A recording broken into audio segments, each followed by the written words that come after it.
Did Henry leave? Yeah, he left already. Yeah, he went to go. Oh. Right, Joel's unmuted, and we're live. We're live. What's up? Yeah. Happy Friday, guys. We've been live for 2 minutes. Look how We've been live clear for 2 minutes. everybody is. My lord. Are we actually live? Yeah, right. We are. 2 minutes. 3 minutes now. Hey, what's up, everybody? Yo, today's a good day. My custom RPEG cabinet got delivered by Vic. It almost went perfectly smoothly. Almost. Most. Let's see it, man. Yep. Hold on. I'm just gonna log Let's see into that. on my phone so I can. Yeah, this was a custom build by Vic and was delivered today. Yes. And there goes Vic's camera. Vic was saying, like, I hope my camera lasts, and then there goes his camera. All right, let's see if I can log in on my phone. So, crap. Oh shit! I forgot. I blocked. Hockey Town There we Arcade. go. My audio is popping in and out. Hockey Town, what's up? All right. So Ray's gonna. Can you come guys in hear with me? mobile. Yeah, we can hear you. You gave us Okay. the signal to unmute you. Yeah, Vic. There, Vic's back. Okay. Vic's back. But he's not. He's muted. Hey, Brad. Check your mic. Brad, stand up and go walk by Xenomorph. Ooh, xenophobe. Brad he's got an AI cameraman. I had to make my own friends. Yeah, right. Digitally. Okay. Oh, Vic's camera. There we go. Or Vic's mic. Or Ray's. So no, I have to Oh, mute. right. Ray's in the same room. Yeah, mute one of your mics. Okay, so now, Oh, actually, okay, so I can mute. Wait. What? Oh shit! What up, Demi? Hi. Don't mind me. Ray, we can't hear wait, you. Hang on. am I supposed to be in the show? I was just trying to watch. No, you're fine. You can watch from there. We literally let anyone on this show. Yeah, everybody's on. Ray, you're. Why am I full screen? Well, because you were going to take us and show us something. Oh, right. Okay. Yeah. Shit, how do I flip the camera on this? Oh, fuck, I can only use the front cam on the phone? How does the Asian guy not know how to use technology? Camera. Oh, there we go. Did we lose Vic? Back. His camera's been cutting in and out. Okay, there we go. There he is. He's coming back. There's Vic. There he is. All right. I think I'm okay. All right. Great phone. Okay, so now let me try to mute. This is the most dysfunctional beginning ever. Yeah, Camera's right. going out. This is wild. Demi's here. Hello.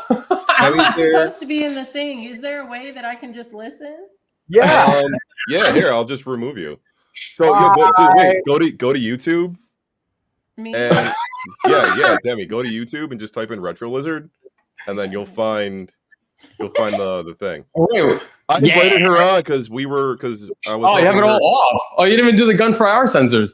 She was building a PC and I had to go I still live, am. so I was like, why don't you come live and then we'll help you finish building the PC. Oh, that's interesting. Yeah. I figured it'd be fun if the four of us were like, no, don't do that. I feel even more fucking retarded than I already feel. It's fine. Make No, sure. totally not retarded at all, man. Make sure you don't Retarded bend about, man. pins. Are you Keep your sure? RAM slot straight. All of us know how to build a computer. Trust me.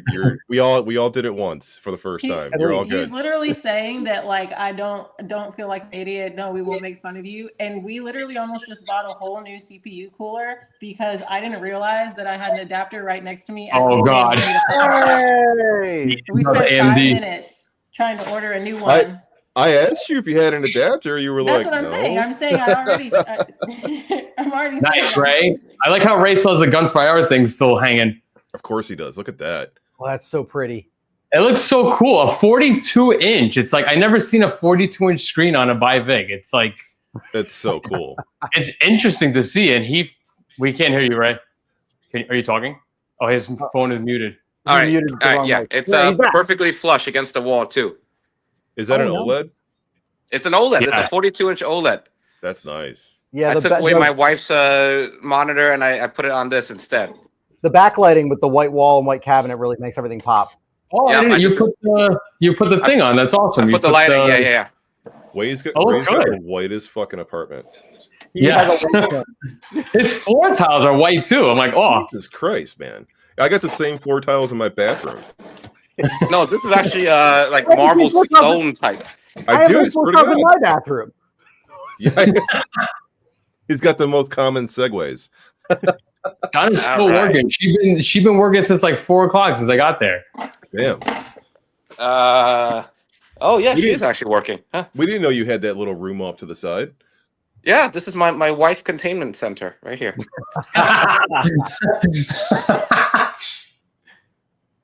Yeah, I try to keep her in there. Let her eat once in a while. What's that room? Is that the kitchen to the side? Yeah. Oh yeah, it is.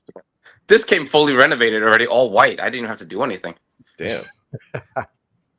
I didn't realize that you had. I thought your kitchen was just like right next to your refrigerator. And it is. But no, I thought there was like no separation. You know what I mean? Like there isn't. Like a studio. There is. There's a wall there. Galley kitchen. What wall? Oh, wall here? Workbench is right next to the fridge. No, there's a wall separating his kitchen from the living room. Oh yeah, that there is. Yes. Yeah, I thought that was. I didn't think you had one of those. Is what I meant. Like open concept studio kind of thing. Yeah. And this is my so private what floor joy. are you on, Ray? Huh? What floor are you on? 2. I'm on the 14th. 14. Okay, Vic, how fun was it getting this cabinet up to the 14th floor in Brooklyn? Oh, the elevator was good. So wait, tell us the story. Dude, yo, I measured every square inch of that fucking place. We went through all corners, and we get right to his front door, and I'm over 1/4 of an inch. Put my regular one back on. Over 1/4 of an inch. Yeah, dude. It was like hang on, by door frame or by like just no. door? So the door fit through, but we didn't take the hinge of the door because my door can't open all the way out. So the hinge was off by like another like 1/4 of an inch or something like that.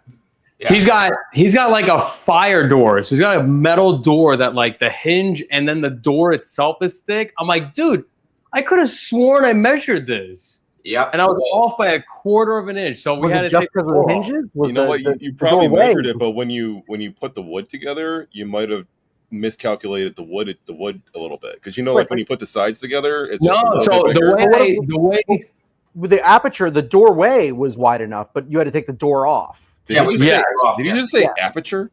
The aperture. Yeah. What does that even mean? I'm opening the hole. Just use the word opening.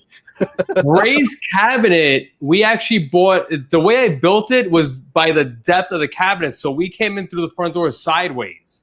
Okay. Because his the front of the cabinet is 31.5 because of his active marquee. So 31.5, and the depth of it was 31.25. And I was supposed to go 31. If I was 31, it would have went right through like nothing. Dude, so how did you get it through? We're in the hallway, and Ray's like, we have to disassemble this cabinet. I was like, no. I was like, I do not want to do that. So I can't lie. So Ray, because Ray's in Flushing in his apartment, so it's just 2 hinges. But his hinges are spring-loaded, so it closes fire doors, yeah. So Ray took the top hinge off, and dude, it rocketed back, yeah. Almost took his finger off. I was like, oh yeah, that was dangerous. Yeah, there's a little set for the spring you're supposed to hit first. No, I didn't see that. His door is painted. The hinges are painted. That is like long ago. They painted it shut, dude. We couldn't get like the outlets in the old houses. Dude, the screws going into the door and into the frame are fucking flathead screws. Oh, not even fucking like Phillips. They were flatheads. I was like, what is happening? I was like, that's an old painted over, and then freaking we had to like knife it to just get a groove going. We using the butter knife. We took a razor blade to take the paint off. We're like, yo. So we got the door off. We got the cabinet in, and now it's time to put the door back. And just because of that swinging, like the spring on the top, dude, that took like 30 minutes. I had to hold it. Ray was holding it, and that spring is pretty fucking strong. And it was like, yo, getting into the building, like we literally wheeled it out. Vic found parking in Flushing in New York, which is like I found it right, like literally next to his building. Like it was only like 20 feet away. I was like, this is a godsend. We were real quick. In the city like that, I thought your literal bottleneck would be like some tiny elevator that only hold like no problem. It's so crazy how the elevator door, the side emergency door are all like 32, and his fucking door is 31. Like, how? That's so crazy. Like the door should be at least 36 in a building like that. Nah, this is an older building. 36 is big. I would at least expect 32 for like wheelchair access, but dude. No, we don't give a fuck about that. My wife lived in a building in downtown Buffalo that was about 120 years old, and it had a 36-inch wide fire door on it to get into the apartment. So that's crazy that he had a 31-inch door. Yep. Dude, I'm just happy it's in his house. Like, I'm like so happy it's there. It's like we had to disassemble it. It ain't your problem getting it back out. No, the old one went out easy. That's not a problem. yeah, I took the GRS cab. That was like 15 minutes. We got it right it? upstairs. I took it. Yeah, it took up half his room. I was like, let me just take it. Fuck it. Even trade. I was gonna say, did you just launch it off his balcony? I mean, you're in New York. I don't even have a balcony. So no, I can't even do that. Vic's dying over there. Dude, How you feeling, Vic? You feeling good? I feel better. I definitely felt better starting probably Tuesday. I feel all right. Ray said he's starting to get a cough now. I'm starting to get sick now. He didn't get it from me though. No. After the Ray weather was gonna cancel on me today. Ray's like, let's push to Monday. I was like, dude, it's sunny out. My truck is dry. I'm loading this cabinet up today. Like we got the perfect day to deliver an arcade cabinet. I haven't seen Super Game Room dudes in a while. They're on every Friday, aren't they? Yeah, but I'm just saying, like, I haven't watched them. Like, I feel like they're talking about like at games and my arcade stuff. No offense to them, but it's like the same thing over and over again right now. Yeah. Like when the Iconic stuff came out a couple weeks ago, the CES week, that was cool.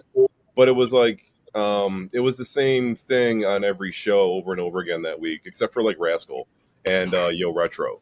So, and AA talked about the Iconic stuff, but AA doesn't talk about the same topic every single week. You know, like we're not going to see anything with Iconic Arcade again until June. So I don't give a fuck about Iconic Arcade until June. Yeah. I don't care about it at all. I don't really know too much about it. I mean, I ordered it. It comes with a Pi 5. I ordered it, and I'm going to put out some images for it on Arcade. Oh, that's the Iconic is that thing with Bobby Vu, right? Yes, Bobby correct. Vu and John D. Right, yeah. right. We talked about it the last stream, but I mean, until then, I mean, who cares? Who gives a fuck about it until June when it comes out? Yeah, it's not even out yet. I thought it was available. I thought it was already shipping. No, they don't ship until June. Oh, that's gonna be. I'd rather hear about MagFest. Do you guys have any footage from MagFest and all that? Yeah, we got footage. We just haven't uploaded it. I've got. Brad's got a bunch of footage. Yeah, I mean, it's. I haven't edited it yet. That's the big problem. Did you do anything? Did you do anything with Gogo? I did actually. I did upload a short YouTube. Well, I uploaded a video to YouTube with the Golgo 13 footage. So thanks for watching my channel, everybody. I haven't been paying attention to YouTube. I just been live myself every day. So yeah, I got a lot of walking around footage. Let's see here. This is MagFest, Friday morning, Friday night. They had an original Gogo 13 cabinet, and Brad was so excited about that cabinet. Wow. Yeah, we recorded. Yeah, the sniper game. So Brad, he recorded a video. I helped record the video for him while he was giving a demonstration of it and playing it. And yeah, that was probably the coolest cabinet that they had there. One of the coolest cabinets that they had there. I'd say that was top 3. And yeah, that is a cool cab. That's Japanese though, right? You didn't upload the one of you playing it though, Brad? Oh, I did. This is the full video. I didn't get a notification about this video. Wait, that's not Brad? No, that's. Oh, right. I can't play YouTube while streaming because. What? Oh, hang on. I can. Yeah, you can. It's on my YouTube channel. All right, hang on. I didn't get a notification for this video. I gotta plug an Ethernet cable into this stupid thing if I want to do any multimedia. Now, it was Joel's first time going, but Brad, you've been there before? No, it was my first time as well. It was, but it's local to me, so I've never gone because it's huge, and I was like, it's too crowded. It's a mess, and it is crowded. It was like 30,000 people or something like that. It was crazy. Insane. But you the guys hotel, sent pictures. It looked crazy packed.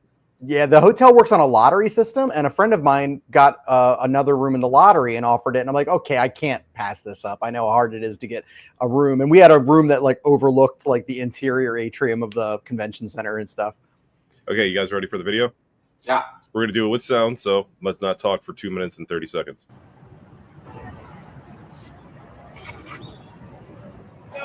Okay, cool. So we're at MagFest, and I just wanted to like do a quick thing on the cabinets. It got me the most excited since I got down here. So we have an original Golgo 13 arcade cabinet. So this is the Namco cabinet. It was not imported to North America. So this is a Japanese import. Now, if you look at this, you get a little design cues from the original like Time Crisis Namco cabinets where they had the pedal here. And if you look at the side, you have some of the same basic shape that the Time Crisis had. But if you look, the mirror that's reflecting the CRT is way in the back of the cabinet. If you dip in here, you'll see the CRTs down at the bottom. No, I couldn't get it. Yeah, the gimbal wanted to say straight. Going up that mirror at the very back wall of the cabinet. Right? Now, you got your stereo speakers down here next to the rifle. Speaking of the rifle, unlike the silent scope that was on a free-floating X and Y, this is a very heavy mechanism, both vertical and horizontal. Wow. You got a heavy metal rifle, and unlike silent scope, where there's a screen in the scope, this is actually just a magnified scope. So this is just zooming in on the actual gameplay. Oh, wow. It's real simple. Nice shot, Brad. And you got a trigger, and that's it. That tricks I'm doing. So if you're going down scope, all you have is a crosshair. So these games needed to be like aligned and calibrated really well because you're really just using physical crosshairs on a physical scope to look down at the screen. So I'm going to go ahead and start this up. I played a ton of this on main and never played the original until today.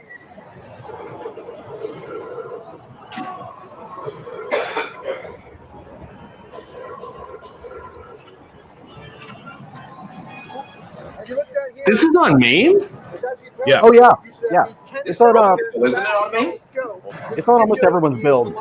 But when you're playing on main, you're usually turning the on-screen crosshairs on. Right. This is a really unique experience because it's just zooming in. The scope is just magnified on the game, and you have a physical crosshair to try to do your aiming. So if the gun isn't calibrated, that crosshair is nowhere close to being dead I was on. gonna say like that. I was just gonna also ask you how was the calibration on it? Was it It like was really good. It was really good. Wow. Yeah. But this game on main was broken, right? Like it doesn't. No, it worked. It works. Yeah, it works fine. I have on both the gun cart and the standalone tethered gun. Is it also a PS1 game? No, no. This was an arcade exclusive. There was a second arcade game for Golgo 13, but it was just added more levels. So Oh, I should try this. I don't have this on my build either. yeah, but unlike Silent Scope, where when you moved the potentiometer on the gun base, it moved there was a screen in the scope that was zoomed in and the TV was zoomed out. This one, the screen was zoomed out and you just literally magnified it with a magnifying lens. Wild. Like it's legit just like a zoomed in scope, like a legit 9. That's crazy. So Yeah, I have a guy like on TikTok named Indie Arcade. Dude, I watch him. He's posting he was posting stuff at MagFest, but it was like indie arcade games. Oh, so that was outside. Yeah, there was. Okay, so MagFest was amazing. So the main exhibit halls. First of all, yes. One question. This one did have comic segments, dudes. In between each level, you get comic strips from the manga where it would describe the mission that you're on for that particular level. So yeah, it was great. So no, the MagFest had when you got into the main exhibit hall was the dealer's room. And then to the side of that was console gaming, a giant hall of every console that you can imagine, all set for free play and tournaments and stuff. Then there was an indie game room with like homemade cabs and home brews and, independent stuff. With also weird stuff would also go in there, like stuff like there was a tattoo parlor pop up that was there. And then past that was the arcade. And this stuff all ran 24 hours a day. So we filmed that Golgo segment at like 2:30 in the morning. Wow. We thought that the arcade was like 2 in the morning, and it was not dead at 2 in the morning. Wow. No, it was actually quite happening, actually. I did not get to play Jaws, and I was quite disappointed, but I got to play a lot of other pinball machines. Wow. So, including Royal Rumble, and I didn't realize that Royal Rumble was a wide body. Yeah. Yeah, and it was awesome. Oh, I Yeah. know. And I got to play Street Fighter finally, the real machine, and that was That's amazing. awesome. We played that in Maryland, did we? No, we didn't play that in Maryland. Street Fighter 1? No, with the pinball. Oh, the pinball. Oh, the pinball. Yeah. Yeah. Oh, I got a Roller Coaster Tycoon down. Damn. So this is the arcade area, and this is obviously the arcade area. This is where That's all set to free play? everything was set to free play. Yeah. Wow, man, that's crazy. That's me trying to fucking work my DGI in film. I didn't get to. I was gonna ask, how did that work out? How was that? I like my DGI. The quality of the video was pretty good, but I didn't have it. It didn't work out very well on my shoulder strap by recording the machines. So I should have used a chest cam instead. But I still have footage from it that I can use. But it was pretty cool. You know, I liked using it. I was trying to mess around with it earlier today to go on YouTube, but I couldn't get it going. Yeah, look at what is that? Sincerely, the one thing that sucked was that there was a bunch of broken arcades. I wouldn't say a bunch. There was more than there's Bunny Girl playing Golgo 13. Yeah, Bunny Girl. Oh, I got the perfect photo of her, and it's like, wow. You made the thumbnail of my video. So okay, all right, worth coming to. So lots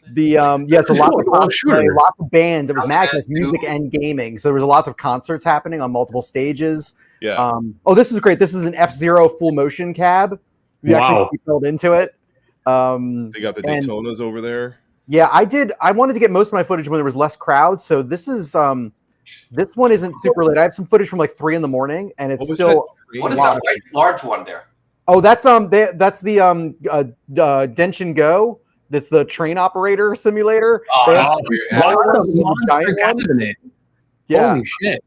The game. All right. Some shooters, stand-up racers. They had an original Daytona, but the shifter didn't work, and then the stand-up Daytona. The shifter also didn't work on the stand-up Daytona. Oh, I didn't see the Lost World, the original cap. I didn't know it was a potential. You guys, there was a video you guys posted. You guys were both dual racing. That was a Daytona, no? Were we dual? No, it was just me. We didn't do a dual racing one because the other side of the Daytona, the wheel was broken. We tried, but then the wheel was broken but worked, but the pedal did not work. Wow. Right. See, wow, that was a one. That's Prop Cycle.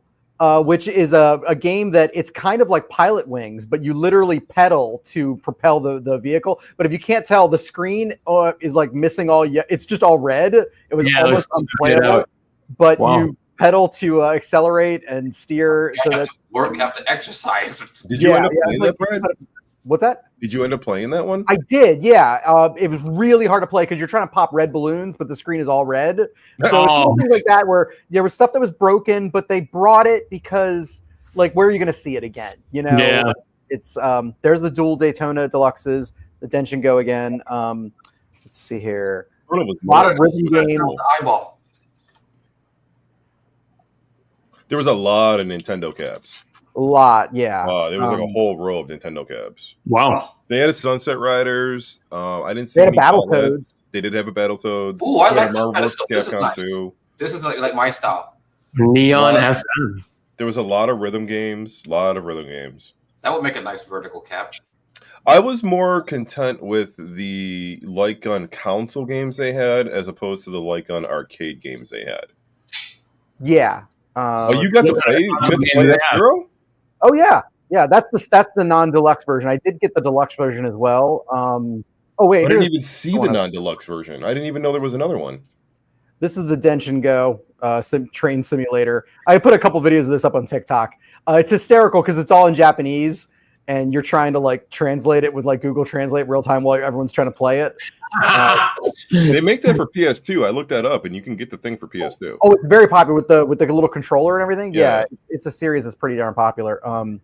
That was funny because in your TikTok video, like I think you like go with a handle and it like rocketed. Yeah, that's like, I was so bored that I went to go like, and I let go and the throttle slams shut. And the train like comes, and you hear like the passengers start screaming and shit. And then you couldn't hear that on the video. I didn't know it. That's all. I saw that video. That was hilarious. I was like, and then it's funny because it cuts. It's like you let it go, and then it cuts. Like, oh. Yeah. What like console shooter games were there? Well, they had the console room was gigantic. I'm trying to like my footage is really unorganized still, but every console had a shooter game on it. Like they had Virtual Cop for Saturn. Brad, I think you were playing PlayStation 1 on something. Yeah, they had some shooters all lined up next to each other that were light guns. It went from they had Master System, NES, Saturn, PlayStation, and PS2. Yeah, and then they had like guns from each. For the PlayStation, they used the non-gun con, and then for PS2, they had a gun con 2. What was the one with the funky gun? The funky gun that was on Saturn. Okay. Saturn was using a funky gun, and it was a really cool. It was a really cool like light up light gun that I've never seen before. It was super cool. Let's see. I was trying to. The light up light gun is the Thomas Wave game. What do you call it? Shooting USA. Yes, Sport Shooting USA. Yeah. Oh, there was. They had one. Yeah. Yeah, they had a real one. That was next to the Go-Go. Yeah. Well, we're talking about console though. There was a funky console light gun handgun that they had. Where was that angry video game nerd set up? Was that in the indie game room? Which, that was cool. Yeah. Let's see. I'm going to share some more screen. I didn't play that because Brad was hogging the controller. Yeah. I couldn't get up. And then we're up in the nightclub with a bunch of furries and just. What? You send the pictures of the furries. I'm like, this number one is cool. Like, I respect their community because those fucking furry costumes are no joke. See the light up eyes? A lot of cosplay. Yeah. I was going out in the balcony. All you saw was the red eyes lighting up. So there was some serious cosplay going on. Yeah. Yeah. Oh, you got video of the bunnies. Yeah, the bunnies, the Final Fantasy VII bunnies, and the double decker lounge. Yeah. Was that Joel? That wasn't Joel, was it? Yeah, that was Joel. Yeah. I was sitting in the chair. That is Joel. Never mind. Brad was talking to his buddies, and I was just kind of like zoning off, people watching and enjoying the atmosphere. Then cow people showed up. A lot of cow people. So yeah, ravers and all that. They go pretty hardcore. So we were up there for what? Maybe we got up to the club maybe like 9:30, 10 o'clock. And we were there pretty early. Yeah. We were out of there before 11, and we went downstairs and we walked around, and I was like, let's go back up to the club because I wanted to go on the dance floor and wiggle. And the line to get into the upstairs to the club was like insane. Oh shit. Oh yeah, like we should have stayed up there. Like at one point, I was on the MagFest group. It was like wall to wall people from a video on the group in the club. Wow. Yeah. You see the arcade like gets more and more crowded. These people didn't stop fucking partying though. Yeah, like I wanted to get like I'll come back and get a walk through the arcade when it's like dead at like 3 a.m. It was never dead. It was never dead. Never. This was all day. Actually, I think this is the 3 a.m. shot. Actually, the only time it was dead was like 8, 9 o'clock in the morning. Oh yeah, first thing in the morning. Yeah, early, not late at night, but early in the morning. Because nobody went to bed until 6:30, 7 o'clock in the morning. Yeah. That atrium was just rocking. Oh, this is the scooter. What the hell? Yeah. It's like Mario Kart, but you have to propel yourself with a pumping the scooter pedal. Look at how it works. It's like the pedal behind you. Yeah. It's really exhausting, actually. So. Oh, that's an actual scooter type thing, though. Like, yeah. There's a real scooter like that, like a pump mech. And we need you to mod that. Yeah, okay. I need USB input. It is the gyro turns. This was MagFest. MagFest in just outside of DC in National Harbor in Maryland. Brad, are we going back next year?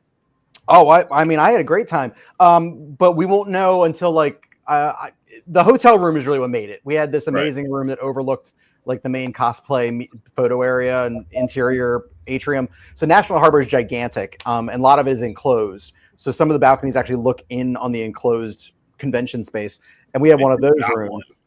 And but there's a lottery system to get a hotel room, and that lottery I think happens in August or September.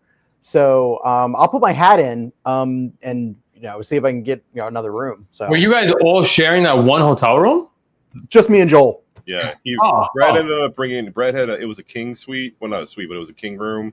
Brad ended up bringing his air mattress that Ray slept on for me, and I slept on the air mattress in the corner. Why did you guys just share a bed? Because we didn't have to. There was the room actually had this huge open space with just like a cuck chair in the corner. So we moved that. Wow. Literally everybody called it a other cuck friends, though. You had other friends there, so they were just in the yeah, room. yeah. So my friend who hooked me up with the room, she and her husband went in the lottery, and they ended up getting 2 rooms out of the lottery. So they took one and asked me if I wanted the other. Was your friend sharing a room with another person though? Because they were Tiffany tall people. That was Tiffany and Clint had 2 friends. There was 4 of them in that room, and a 2 really. Yeah. Dude? Clint is like 6'7". Yeah, he was sharing like a double bed with his Wow. wife. Yeah, but his wife's really tiny, so yeah. Tiffany was tiny, but he's a big guy. Wow. Let's see. I think, and also people too. It's crazy to see that you don't really see many newer arcade games there, though.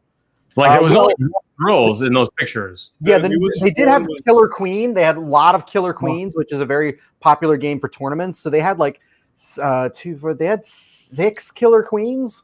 So the newest Lycan game would have been they had Point Blank X. Oh wow, yeah. They did. They also that's right, Point Blank X. They also had Power Stone 2. Yeah, they did. Oh wow, which I couldn't tell was legit or was like a Dreamcast consoleized, or cabinetized. They had Death Ball. They did have Death Ball. That was in the indie game room, along with Black Emperor. So a lot of those games that I showed you guys at Peabody Heights Brewery, they had in the independent game room there.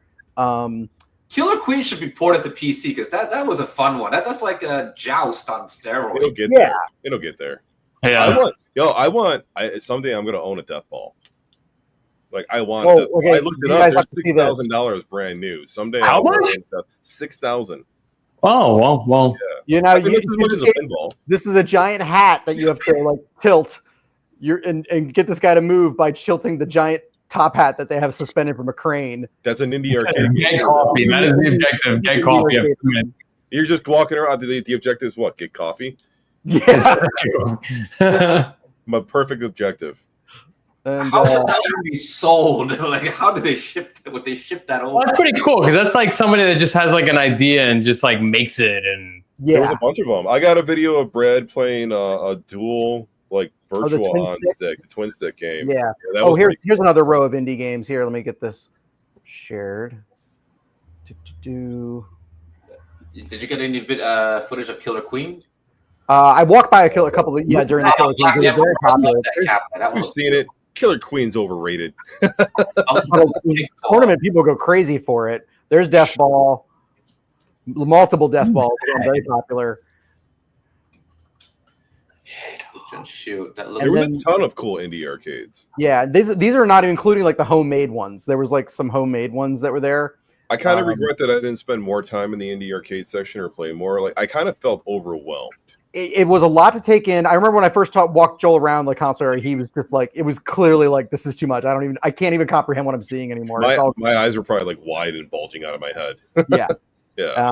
But I went back to the indie game room on Sunday, like after you left, Joel.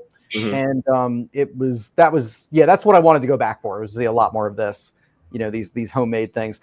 Some of them were literally like games of just LED lights, like you're just like, it's strategy games where you're trying to like make think like tic-tac-toe but 3-dimensional with LED strips. And let's see, what else do I got here? There's I just have one called Hidhog and it's on Steam. I'm about to try to download that and see if it works with arcade sticks. Nidhogg? We also played a Starship Simulator.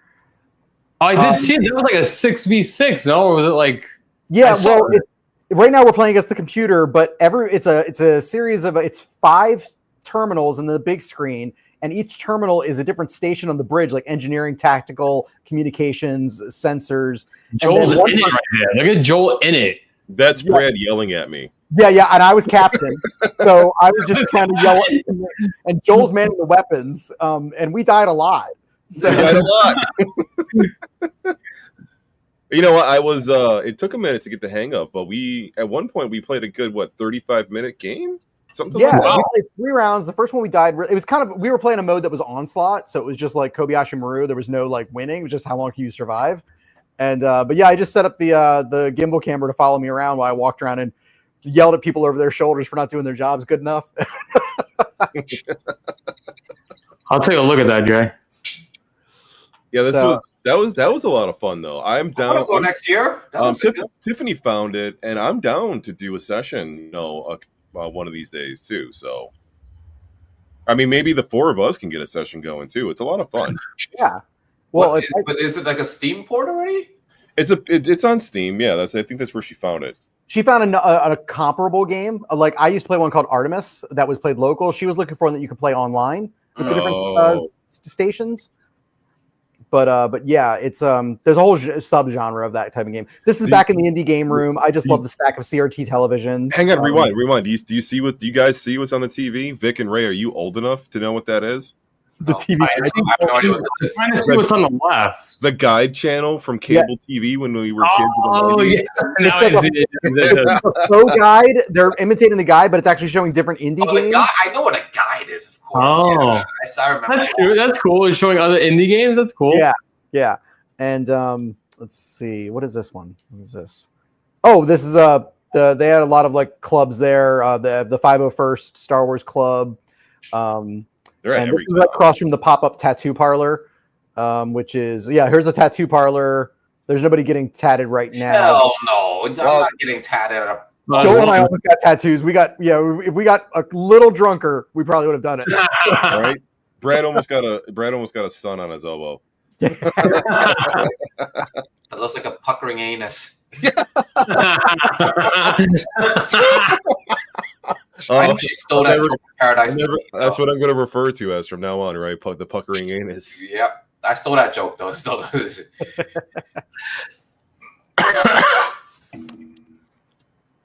The pinballs were cool though. Yeah. These are all physical. Nothing's digital here, right? No, everything is real. There were no multi-cabs. There were no virtual emulation cabs. It was all like real stuff. Nice. I played Star Wars. I played Revenge. So they just moved the everything Pinball into the 2000. convention center for this, or this is there all the time?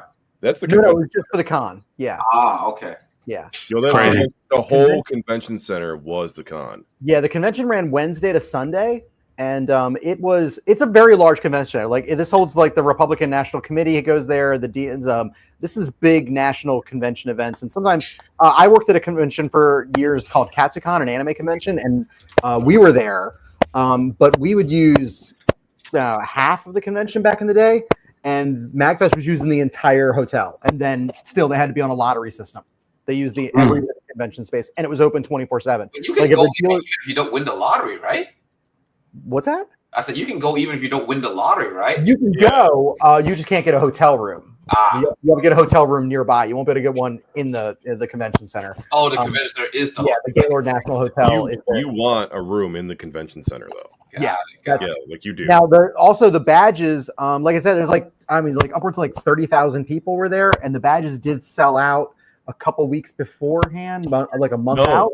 No, the badges sold out literally the week beforehand. It was a week because Joel forgot to get his badge, so he missed the deadline, and he had to end up like getting a scalp. Yeah, I had to scalp it. I was gonna buy my badge. Now I told him to buy it like a month earlier. He did, and I was going to. Then every time I went to go do it, I just didn't have my credit card in the house.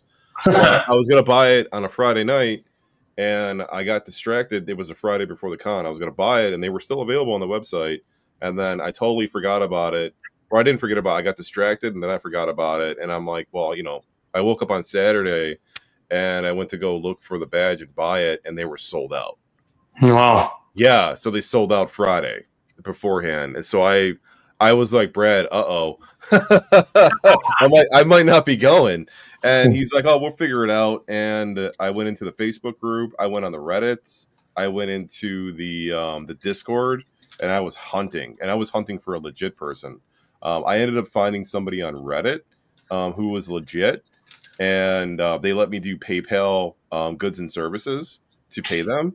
So cool. I'm like, okay, well, if you're letting me do that, you got to be legit, right? So I paid him, and he was legit, and I ended up paying him after my badge went through, and it was like in my name. I sent the guy like another $40 as a thank you for being legit. Wow. So, yeah, I ended up paying like $200 for my badge, which is fine. I was just they were $150, like right. new.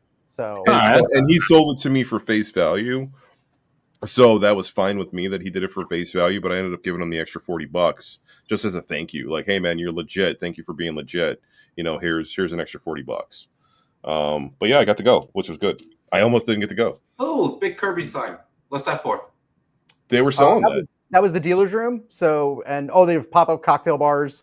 $16 a cocktail. No, there was a lot of liquor in that cocktail. And that was a lot. There was a lot of liquor at the convention. The convention was open carry. For nice. booze. Yeah. Except in the dealer's room and the arcade room. Yeah. Oh, this is the okay. No, so we're back to the indie game room. I want to see what's for sale in the dealer's room. There was some cool stuff. I wasn't that impressed over a lot of it. I bought a lot of music. Again, It was a music and gaming convention. So Bit Brigade was playing, and I met some of the guys from the band, got some of their albums. I got some albums on cassette, which was awesome. I got some. Then there was also an artist alley, so I got some drawings and sketches and paintings from some of the artists there for the game room. And so that room is. So that's between. Oh, right. This was Thursday before the arcade opened, so we were just kind of peeking in there. There was a hydraulic pipe burst or something on Thursday. The arcade didn't open on time, so this is back in the indie game room. There was also some. You were talking about the music. There was some gaming stuff or gaming music on a record too that you can purchase that people were selling, like brand new. And there was the anime pornos too, of course, right? That we sent. A lot of that. Yeah. This was a horny place to be at. I'm surprised a lot of guys have girlfriends too. Yeah, Tiffany warned like, careful, this can't be thirsty. So, that was thirsty. This is the indie game room. We're just kind of sitting around. Here, that's surprising. Okay. It was a giant place to chill. It was not one-sided. It was a very diverse group of attendees. I will give it that. Age and everything. So it looks like it's like 20 to like 50, 60 even. And a verse through everybody. There was, every culture that you could possibly think of in there, and every type of genre of sex you could think of in there. Okay. Yeah. Wait, I keep playing the same video. Let's see.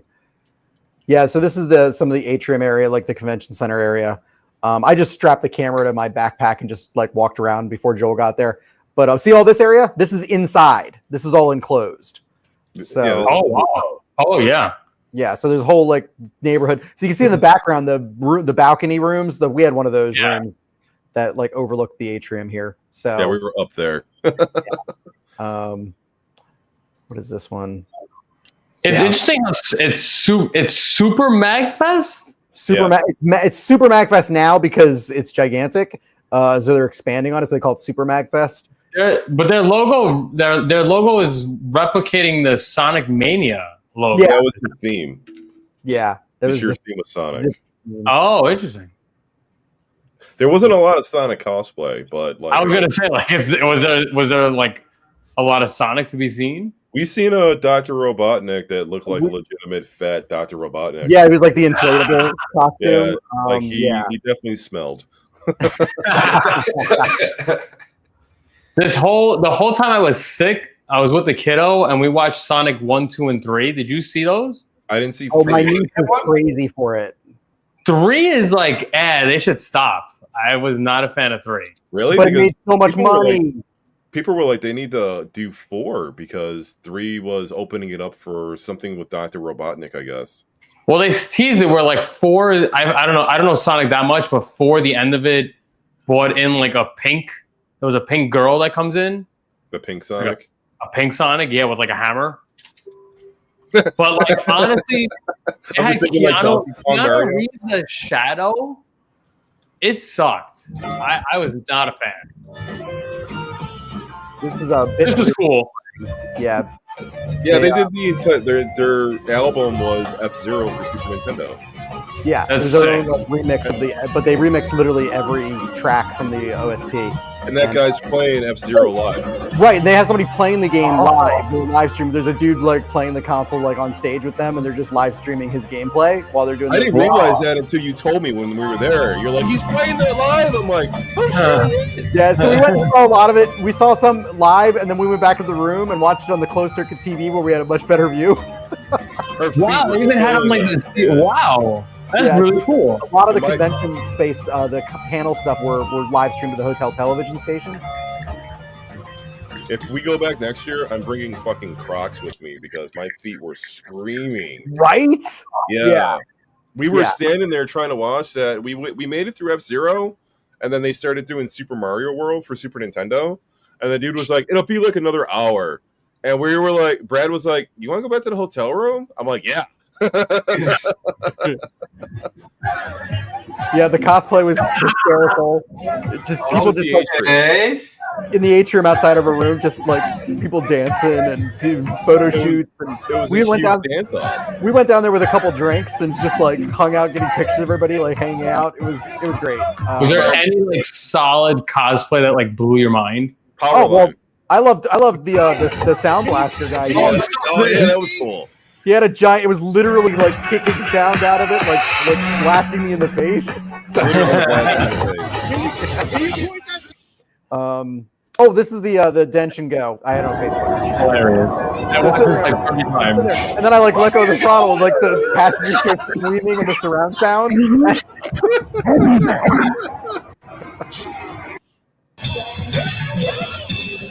Oh yeah, there's that's a pretty sophisticated helmet. It's this was cool. Just random stuff around every corner. They just walked up and posted right there.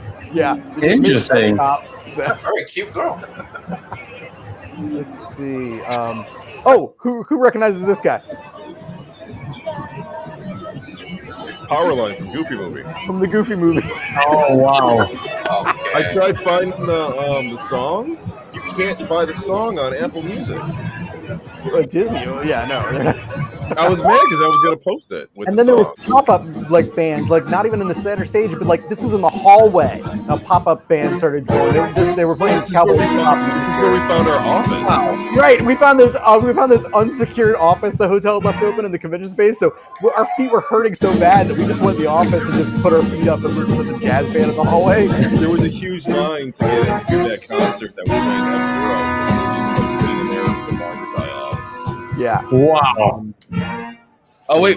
Go to the Pong. Go to the Pong. Pong. Oh. This was like perfect timing. Brought to you by Zenith. Yeah, it was like brought to you by Zenith, the future of the game. I just hit the record button. Brought to you by Zenith.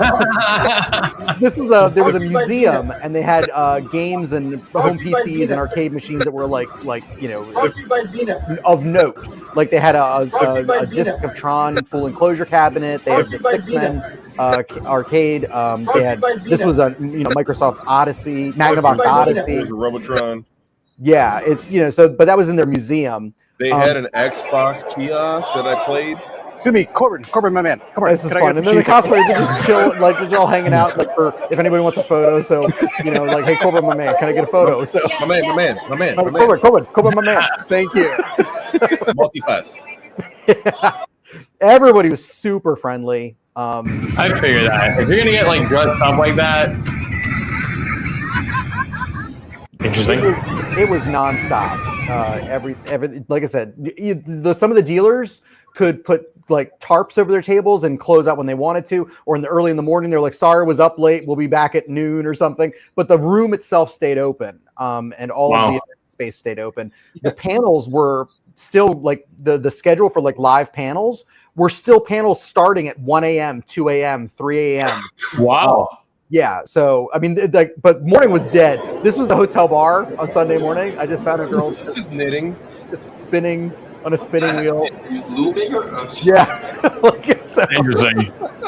Right? It was wild, guys. It was wild. If you're a weirdo, that's the place to be. Yeah. It was literally geek heaven. Like if you're a geek, like this is your atmosphere, man. Like that's it. It was fantastic. I have never experienced something like that ever before in my life. And that was very cool. Yeah, I told Brad if he, when you guys come to Cleveland gaming with me, it'll be nothing like MagFest. To be fair, when you mentioned it, I misheard. I thought you said MAGA Fest. I'm like, no, my cousin thought that's where I was going. I'm like, do you know me? Wait, no, what is Cleveland Gaming? Cleveland Gaming is in September. Oh, that's a long time away then. It looked awesome. It looked like it had a lot of fun, so that was cool. I'm just Yeah. waiting on hotel. AA is going to keep me posted on hotel details. So for Cleveland, and once I find out the details, I'll book a room and get you guys noticed. Yeah. So you guys need to come, or at least one of you need to come. Figure it out. Yeah. One of you guys need to come, man. I'm down for that. Yeah, come in. Fly into Buffalo, and I'll drive the rest of the way. We can road trip it for 3 hours. There's one Sonic. I see one Sonic. There was a couple Sonics. There was a few cosplays where people were just like, I put on lipstick and this is my cosplay. bunny Oh. ears. Yeah. So, Bunny ears. Oh, there was supposed to be a what was it, bunny? There it was was supposed to be a Bun bunny Fest. party? yeah, there was Mew Fest and Bun Fest. It was like hundreds or dozens of people would dress as cows or dress as bunny girls, and then they would all we thought it was like a room party, but no, they were just like at the event. And so they all met Interesting. at the entry Yeah, and they were stuff. supposed to the bunny girls were supposed to meet in like the atrium, but that never happened. Brad and I were down there for that. And Waiting, like, where that? Yeah, it was crazy. I was having trouble like describing the crowd, so I decided to just do some of these longer walk around shots. yeah. And this is still Thursday. This is before Joel got there, and it got more crowded. Of course, by Saturday, it was way more crowded than this. Imagine this, but like a sea of people. Uh, I easily got lost in this place. Brad and I split up a few times, and I was like, I need to split up just so I can learn the navigation of, Yeah. of where everything is. So and there was like multiple elevators to get back up to our room. They're all packed. And a couple times, I'm texting Brad like a lost child, like, "Where did you go?" And I'm like, "I'm in the room." I need an adult. I need an adult. And that Friday night, Brad took like 4 shits Friday. Oh night. my God! What did you guys? What did we? I was at a Papa cocktail bar, and then we went. And then We we had went the steaks. to steak. Yeah. We had steak, and I had wine with steak, and then we had more cheap cocktails like in Tiffany's room. It was the There was fruity. Jello shooters. I had Jello shooters before you got there. It was, I was wrecked. Friday night, I was like, I'm not gonna make it. It's only Friday. And that was a night you wanted to stay up late too. Yeah. Yeah. I think we it was called it such a night good like 4:30 in the morning. That on Friday. So You did, yeah. I think I made it back to the hotel around. I think I made it back to the room about 3:30, something like that. Yeah, I was about an hour behind you. We barely slept though because we left the balcony door open, and they were partying. On Yeah, the it balcony. sounded like the ocean guys, just the Yeah. constant like crowd noise, and we were on the 11th, 12th floor or something like that. We were the 11th floor. Yeah. I ended up putting in my headphones and turning on like my sound machine on my phone and just listening to that to fall asleep at like 5 a.m. because I couldn't sleep. it's wild. Yeah, we had like 3 hours of sleep Friday night into Saturday morning. Yeah, it was scary actually. It was because we were also like it's still having espresso at like 10, 11 o'clock to like stay up, which at 4:30 in the morning I'm like, I'm so tired, but I can't sleep. I'm so tired. I love that Brad was like, "Do you want coffee?" I'm like, "I want coffee all the time." It's like, We yeah, had a lot of coffee. I almost shit myself like 4 times. Let's have some coffee. Yeah, exactly. and then we had the room coffee finally Sunday morning, and we're like, "Oh, it's so watery." So Brad's like, bad. I want it to be crunchy. It was a good time. It really was. You guys went for what, 3 days? I went for 2, and Brad was there for 3. I was there Friday, Saturday, left Sunday. Yeah, he got there Friday afternoon, and I got there Thursday afternoon. Maybe So. a day and a half. Yeah. And I got first class on the way home because on the way there, Well, they treated you like shit on the way down because you didn't get first class. right? I got to pick my seats, and I picked the seat right after first class, the first seat there, and I picked the one next to the window, and the biggest human being in the world sat next to me. Oh, So for an hour, it was only an hour flight, but for an hour, I'm like squished, right? wow. And my bag had to go up in the thing because the guy was there before me, and I had no place to put my bag, and I'm like. If they offered me the upgrade to first class on the way down and I didn't take it, and I'm like, if they offer me the upgrade on the way back, I'm fucking taking it. And Wow. I took it, and it was well worth it. It was only an extra $50 to Oh, that's upgrade to fine. first class, but it was well worth it to upgrade to first class just to have that larger seat and not have to worry about being squished and a guy next to me. So Wow. Yeah, well worth it. And the airport was nice.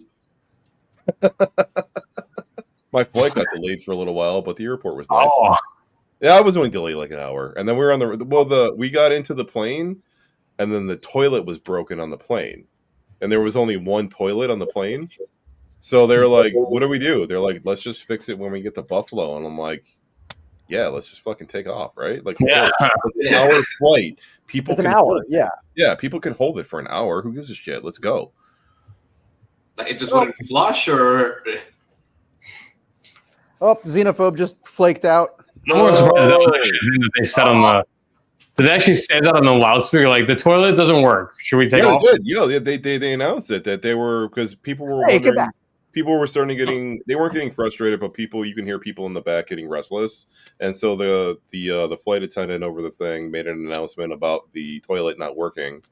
They ended up pouring hot water down it 3 different times, and then it ended up clearing it out. It was frozen, is what it was. It was cold. Yeah, it was cold it's cold as hell outside right now. Oh, and there God, was like a deep freeze in and DC. even down in DC, when I got there on Thursday, even though it was like noon on Thursday, the hotel parking garage was pretty much full. I had to go up to the roof level, so it was exposed, and I had to go to the corner where it was just a giant glacier of ice. Was your car And, frozen? Nobody else would park there, so I parked on it, and I fell on my ass twice trying to get my suitcase and the air mattress out of the back of the car. Brad ate shit. Wow. Like, fuck, at least I got a spot. Who cares? Brad, did you come to a decision on BP? BP. Oh, yeah. You did? No, I was looking the weekend of MagFest, right before MagFest, and I was telling Joel, there's a place less than an hour from me that's selling a refurbed Star Wars battle pod. Like the one that you sent the link on? Yeah. And that's Trilogy. Sorry, I'm yeah. No, pod, like the walk-in battle pod, not the flat screen. right. And they spoiler, they want 8,000 for it. Wow. But it was 8,000 delivered. And battle pod is like no joke, it's 895 pounds. It's 72 inches tall, like 67 inches deep. It's huge. But $8,000 including delivery. It delivered 8,000 delivered. So Delivered from where? About an hour from me, a little less than an hour away from me in Pennsylvania. But delivered into the house. Yeah. Now the only thing with the delivered in the house is that they had to make sure that I had a doorway that it could fit through. Behind you again. So to get it through, it could get through my front door, but I would want it in the basement. But to get it through the basement, it wouldn't get through that door. I'd have to actually take the sliding door out of the frame, and then it could come in 2 parts. I've done the math, and I was talking with Joel a lot about it. But I take the frame off. I know you know how to use a wrench. Yeah, no, I'm saying it would work. I would just have to take the frame off. Now, at the time, we were still covered in like snow and ice here, like when I was talking about this, because I'm like, oh, it's gonna be a giant pain in the ass. But doing the measurements, it would fit in the basement, like height wise. It wouldn't hit the sprinkler heads or the ceiling by like that much. And but I would have to completely rearrange the arcade. It would basically take the spot of 3 of these. He's got to annex the arcade. It would take 3 of these arcades for the width of BattlePod. Wow. So I could keep I could put BattlePod and then I could put like Atari Star Wars, but Smash TV, Street Fighter, and Xenophobe would have to go somewhere else. They're gonna go in your storage room. And they would have to go into the back room, which is like my utility room, the treadmill and the water heater and all that shit's back there. Yeah, fuck the treadmill. Right. No, yeah, right. So over here, Trilogy, I did like some move around. This is really the best place for Trilogy, like when you guys were here. Trilogy can move around, but it doesn't do any good. It doesn't save any space in moving it anywhere else. So yeah, it's but I've decided against it. I decided to be responsible. No! Decided against it. No, also put it in perspective, BattlePod would actually, if I wanted to like put it upstairs, it would actually take the entire pinball room. Like wow. 4 pinball machines and the cocktail cabinet, or 1 BattlePod. So it's gigantic. It's not worth it to have it. It's not worth it to have BattlePod upstairs because you have the other 2 Star Wars arcades downstairs. You need the trilogy or the trifecta, whatever you want to call it, right? You would need that down there. So by moving the other 3 machines into the utility room, annexing that into an arcade is going to create the room that you need to do it. As a responsible adult, that is the best decision you could make. No, dudes. I saw that listing. It's not the one in California. This one's actually in York, Pennsylvania, much closer to me. And I think that one was that. How much was that one? I saw the listing for it. Was it the one I sent you earlier? No, you sent me the flat screen, and that one was in like Tennessee or something. Was there any issues with this battle pod?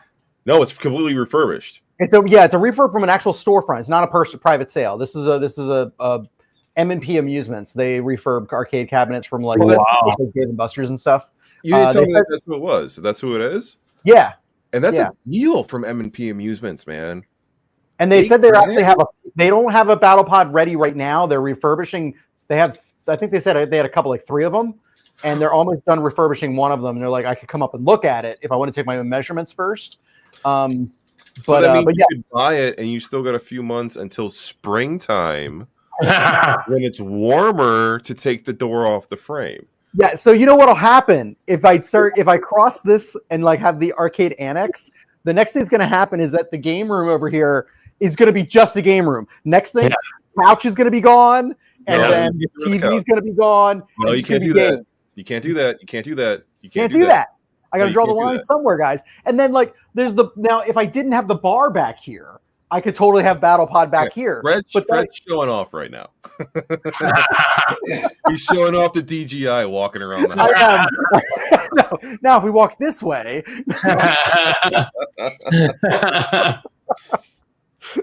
That's a behemoth of a machine. That's a big footprint. Actually the dimensions I was just looking at. But 8K refurb. Okay, with the topper, okay.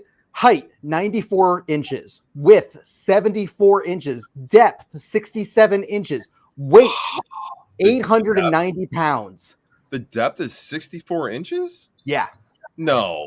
67. No. 67 deep. No. Yeah. It doesn't. I don't know. You know what? Maybe when you're at the arcade, it doesn't feel that big. It doesn't look that big. In depth, it doesn't feel. Well, because now the majority, like the pod section with the little doors, isn't very big. But the section like because remember the screen, like it's most of that screen and everything that is domed is usually like beyond where you step in. So like the area with the little doors the door that you walk into, that's like maybe like a third of the overall depth. And the other 2/3 of the depth are the control panel and the screen. Maybe you can't fit it. I don't know. The depth is the depth. Well, I did the measurements. So the depth, like if I wanted to put it, the depth here would actually come out to not quite as far as the couch. It would be not quite as far as this couch comes out. Wow. So here, which is less. Actually, so to put it in perspective, it's less deep than the trilogy. So wow! With the chair pushed all the way up to it. This is but it's enclosed. Right. So it's enclosed, so it comes up about as high as trilogy, but it doesn't come out quite as far. It only comes out to about here instead of here. So I didn't realize that. So you might, if you do get it, you might have to put it where trilogy is and then move trilogy next to the couch. I had trilogy next to the couch. It actually trilogy sticks out further into the walkway. Really? Than Battle Pod would. Oh shit! Trilogy comes out like 76 inches, and Battle Pod was only 67. I'm just thinking that trilogy would be like a giant wall next to the couch. You know what I mean? And it would be blocking the view of the rest. Well, actually, that's where I first had trilogy. Was right next to the couch. There where Smash TV is now. Did Vic just fall? What? Did Vic fall? I hear him rustling around. Did he hit the ground? What is he doing? Vic?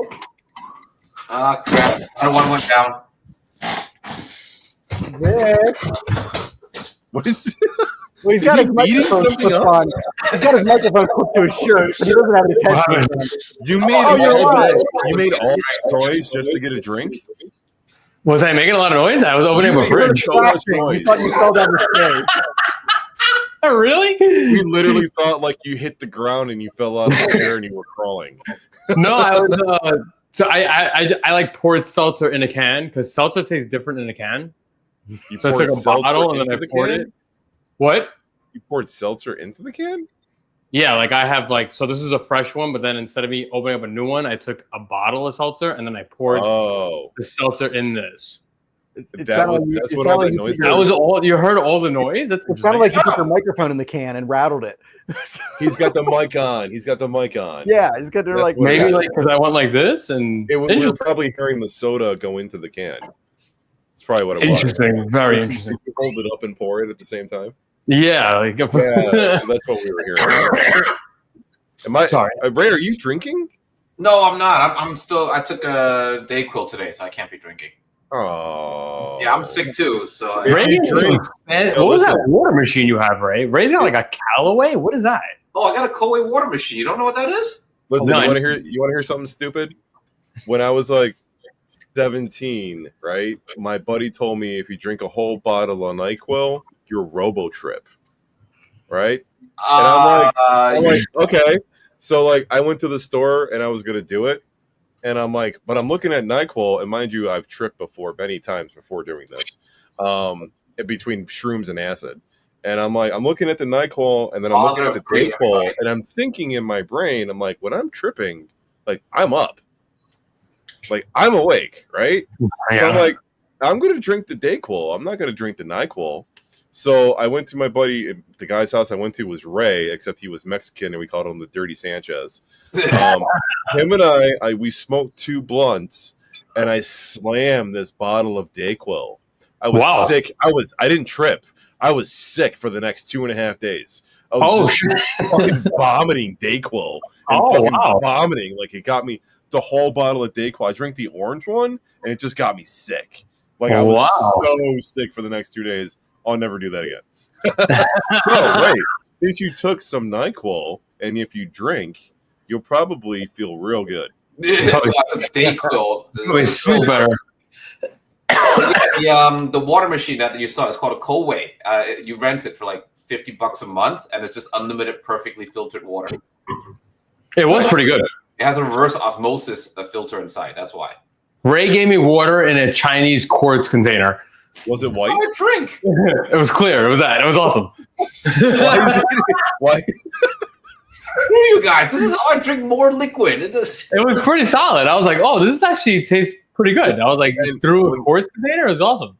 And in his refrigerator, the same container has some soup in it. Yeah, I keep my broth in the same container. That's what I'm saying. It was pretty good. I was like, oh. This is the most efficient way to store your broths and sauces and crap, all right? And cups. They stack. You can stack 8 high, and it'll just take up this much room. Like, that's it. My dad has been drinking like this for years. We drink coffee like this. We fill it up with ice and just pour 1 cup of espresso in there. I gotta try that. Ray, you showed us a cup of coffee once, and you were drinking it out of a plastic cup, and you're the only person I've ever seen drink coffee out of a cup like that. Yeah. Ray probably drinks tea out of it. Cups? Huh? You have actual cups? Yeah, in the beginning he gave me 1 glass, and then it changed to a quart. Yeah, I have. I was like, He wanted you to This is only ounces. It's not. he wanted you to take it home so you didn't have to do the dishes or take out the garbage. Wait, Ray, in your building, do you have one of those garbage chutes? Of course. Oh, I love those things. my wife had one of those in her building before she moved in here, before she moved into my house. Just throw it. I never seen one before, and I'm like, oh, I got to take the garbage all the way down to the dumpster, and she's like, no, there's a chute. I'm like, what are you talking about? And she showed it to me, and it's like one of those laundry chutes, but it's a garbage chute. Yeah, But, mine was always clogged up because people were trying to put like full-size pizza boxes and stuff down there. That's what I was doing. So That's when what I was you doing. garbage, like, you guys would like go like 1 floor down and you just hear it stop. And then if you were down on that floor later, you could see the door was like wedged open, just trash just falling out onto like the stairs. Yeah, what would happen if a garbage bag like broke open? That means that all like the tube now is just dirty. Well, the tube was always dirty. It's a garbage tube. Yeah, it's filled. Garbage tube. So there was I went out with a girl who was in this really like it was a place that you'd think that had a trash chute, but it was just a trash room. And it was literally a room. You just threw your garbage bags in this one room per floor. Oh, that's gross. Until trash day, and they came and cleaned it out. Her apartment was on the other side of the wall from the trash room. Oh, shit. Cockroaches came out from under the wall like constantly. Oh. Like, yay, yay, Brooklyn. She must have got a discount on that rent. Bad. That's gross. Wow. No. Did you guys see this I don't know if Ray heard about it. Did you guys see the trouble that Retro Shooter is having? They No. got guns overheating because somebody's MAME hooker. Yep. They They posted sent the the main- wrong command. They sent the command. Fuck Mame Hooker. Oh, Yeah. yes, this is fantastic. This is okay. Now, you might have like not picked up on this, but we talk a lot about like a lot of the groups for light guns and whatnot, and people like share advice, like what we give to you guys about how to set up a game or an emulator or a certain kind of gun. But what everyone wants nowadays is they want to drive. They want a pre-configured image that's just going to give me like 2 terabytes of games, and I don't care how to set it up. I want the drive. Okay, Yep. so people get the drive, and they're like, I want a drive that does MAME hooker. They don't care how to set up MAME hooker. They just want MAME hooker to instantly work on 2 terabytes worth of games. So they like the first time somebody posts like, oh, I've got MAME hooker machine code that's good for Retro Shooter, and they instantly start using it, and then the machine code fires the solenoid, but then doesn't release it. Yeah, And the solenoid overheats. Definitely. And then all of a sudden, like a computer virus, this machine code is now in hundreds, if not more, Retro Shooter guns because they just downloaded somebody else's image. And like, this is why you just need to know, even if you're going to use a pre-configured like drive, know how it works for at least one. And then you can add games or you can fix them. So if something breaks, now you're talking about like literally like using machine code to manipulate the physical components in your light gun. And it's gonna blow up.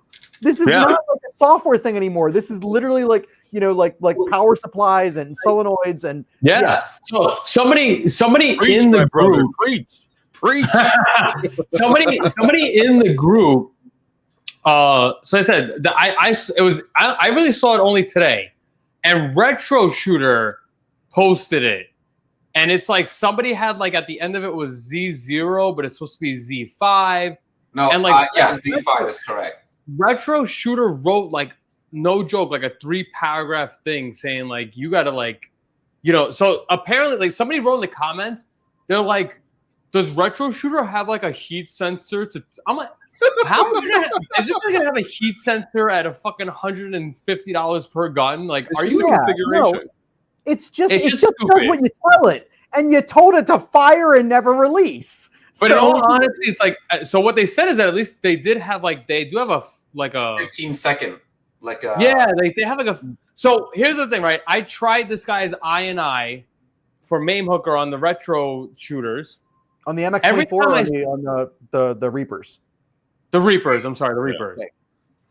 Every time I start a game, the triggers go off and the rumble goes off.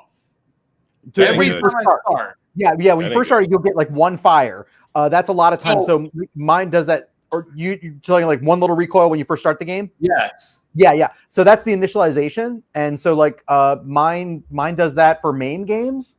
So the MAME start, I'll get a little chunk, like right when the game starts. So real quick to interrupt you, Brad. So I noticed that happen on mine. I have both guns plugged in so it'll fire, and I actually lose USB connection.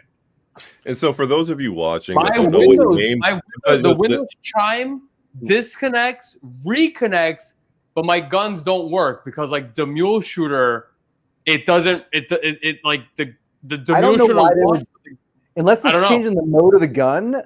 Like I think it's just so much power from like the brick. It literally disconnect. I was doing I think I was doing House of the Dead, and I would start it. It would click, and then Windows disconnect chime, Windows reconnect. The click is normal. The disconnect reconnect is not normal. That is the data bus is disconnecting. So unless the Retro Shooters are switching game modes, like going to gamepad mode or something, it shouldn't do that. There is a gamepad mode. There is a gamepad mode, but unless the INI is telling it to switch gun modes. So, like for example, you guys know that I have pistols and rifles hooked up simultaneously, but I've got them on a switcher. So if I press the switcher goes from pistol to rifle, and you'll hear the Windows disconnect and Windows reconnect. But because they have the same PID, it just thinks one gun disconnected and reconnected.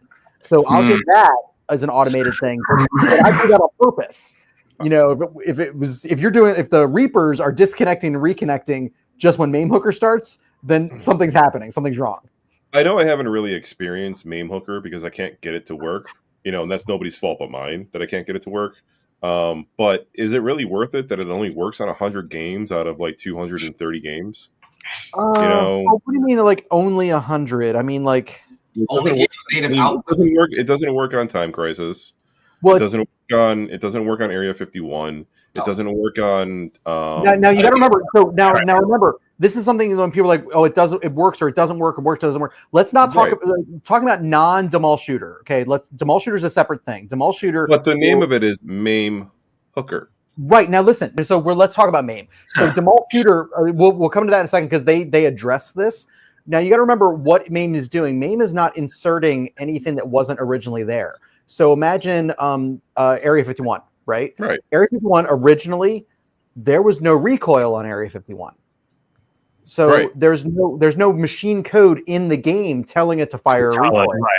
Right. There is a recoil in, say, Operation Wolf. Operation Wolf was telling a physical mechanism to do the recoil. Time Crisis had a physical mechanism doing the recoil. Now, so one, if the game never had it, MAME doesn't have it. Now, it might be able to hook the game, but it's not going to have a recoil signal because the game never had one. But they could still hook and might still be able to do something, like maybe they'll make lights flash or something like that when you take damage. Now, Demol Shooter, for some of the more advanced, so your Techno Parrots, your Model 2s, Model 3s, your Demol Shooter has the option for original arcade output, or you can do simulated output where they're like, hey, the outputs on this never did recoil, or it did rumble instead of recoil. Here, I'm going to do a simulated recoil if you put this little check mark in. And it's going to always give you the option there. But MAME is literally emulating the original hardware. So if you didn't have a signal for a certain operation, MAME Hooker isn't going to be able to do it. So MAME Hooker still could be working. It's just not giving you something you can use for, like, say, the recoil on a gun. Right. Is MAME Hooker worth it? Yes. MAME Hooker is worth it, but you have to understand that it's not going to be a blanket statement. It's not going to make every single game do exactly the same thing. It's not going to always do recoil. It's not going to always do damage. Like on my gun cart where I've got the little LED displays, like I can't get them to read ammo on a lot of games. So I switch it and it's like, fine, give me health or number of lives or number of kills. That I understand, yeah. In which case you're just kind of like square peg round hole. Like whatever you got. What do you got? I'll find a way to display it. Right. So, see, the way that I thought it was, since MAME Hooker is a third-party INI file or a third-party program going into the other programs to help it work with the gun and the recoil, is that I thought it would be a universal thing for it to work, and it wasn't.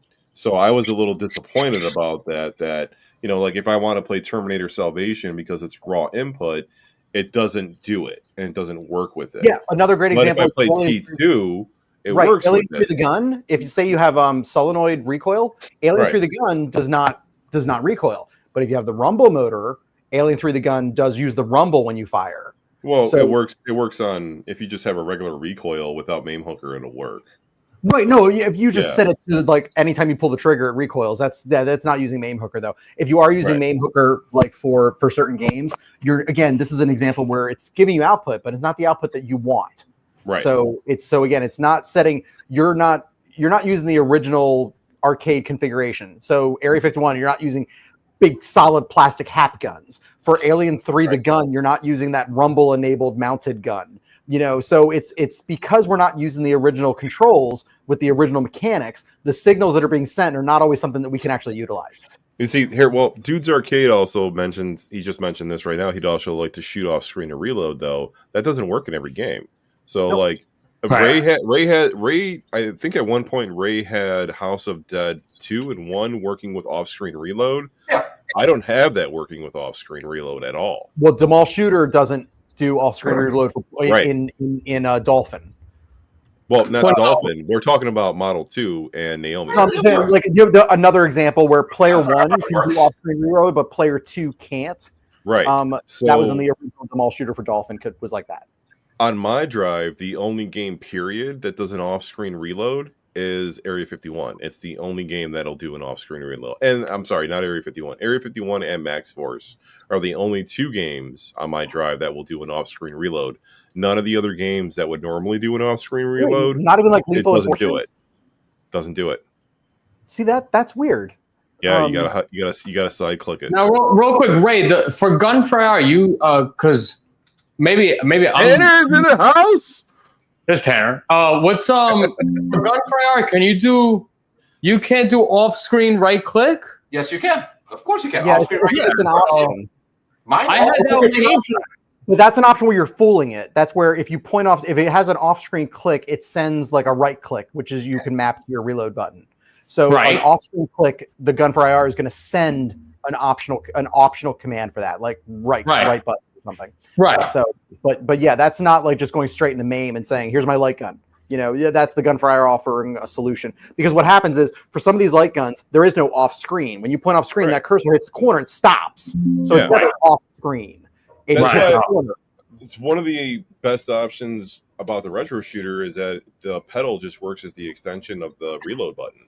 Yeah. Right. And it's So Bobby universal when Bobray you is still do it. using aim-track. Aim-track actually had the same trick where if it detected that you pulled the gun off screen where the crosshair hit the corner and stopped, and then you hit the button, it's going to know like, oh, he's off screen. I'm going to send a right click. I'm going to send a reload button. So, Right. So Bobby, Now, you should get Gunfire IR, or you should get Retro Shooter, one or the other. I would obviously recommend Gunfire IR. I sold my aim tracks. I'm very surprised I sold my aim tracks. But you won't be disappointed if you get a Retro Shooter though either. But if you're gonna get Retro Shooter, you got to get the Reaper. There's no sense in getting anything else besides the Reaper if you're gonna go with that gun. Brad, now real quick before I forget, your gun cart on Area 51, you have no solenoid action on Area 51. For the gun cart? Yeah, like so your alien guns? Oh no, that's tethered. Gun cart was my mounted. The gun cab. No, I'm talking mounted cart. The cart. Okay, yeah, the cart. Yeah, so on the cart, I do have. So I did put a couple of those games that are tethered gun games, like Time Crisis or Area 51. I put them on the gun cart, but they don't play really great because of the off-screen option. You have to swing the gun so far off to the side to do your reloads. Right. So on those games for the gun cart, so you're not swinging the mounted gun all the way to the corner constantly. I set the grenade button as a reload button. So but now my question to you real quick is the force feedback for the solenoid to kick. Yeah. So for the solenoid to kick on that one, I cheat for games where I can't state, get right? with. Yeah, The so key, right? I'll do the key state so that Okay. the trigger always sends like Y Right. via joystick key, and MAME hooker is set that anytime the Y key is hit, it fires a single solenoid fire. Okay, so real quick, because this is, I'm doing E-Rock's thing. And that's, dude, I'm doing that for a lot of games. Yeah, so you can do that for every game, in which case you just won't have the intelligent fire, like the fire rate. At least when you pull. When you pull the trigger, it fires. I made 2 profiles in that I utilize in joystick key. It's just 2 different joystick key profiles depending on the game. One is the pull of the trigger sends a single Y or T, like Right. for player 1, player 2, then a single fire. The other profile sends a repeating, like Right. Y. That way Right, you could do simulated machine gun. Right, So, got it. Yeah, in Got which case it's just It does have dumb. that. Whenever you pull the trigger, it fires a solenoid. You can just choose between Got it. single fire and automatic. Right, see, that's like that. So that's the thing. So now, I had to do my thing right now with E-Rocks is that I had to do INI files for the aliens guns, and now I have to do it again for players 3 and 4 Gatling. So if you're doing it where it's just like a dumb thing where it doesn't really have to hook the game, I would just go to the default INI and put the key states in that. In which case, Okay. whenever MAME hookers starts with Windows, you could go to the keyboard and press YT, And then it'll just go. fire. In which case, you Right. don't care if the game's hook at all. Just go Right. to the default INI. So as soon as Windows starts and MAME hooker starts, and then joystick key is the one that's sending the Y and T's when these guns pull a trigger. Now, the only thing that's kind of interesting, going back to the Reapers and the retro shooters, I downloaded that guy's INIs, but that guy he's got like, I forgot the wording, but let's say it's like, he's got controller and then like codes. So he has like a thing where it's like, okay, if you want like red LEDs, you put this code.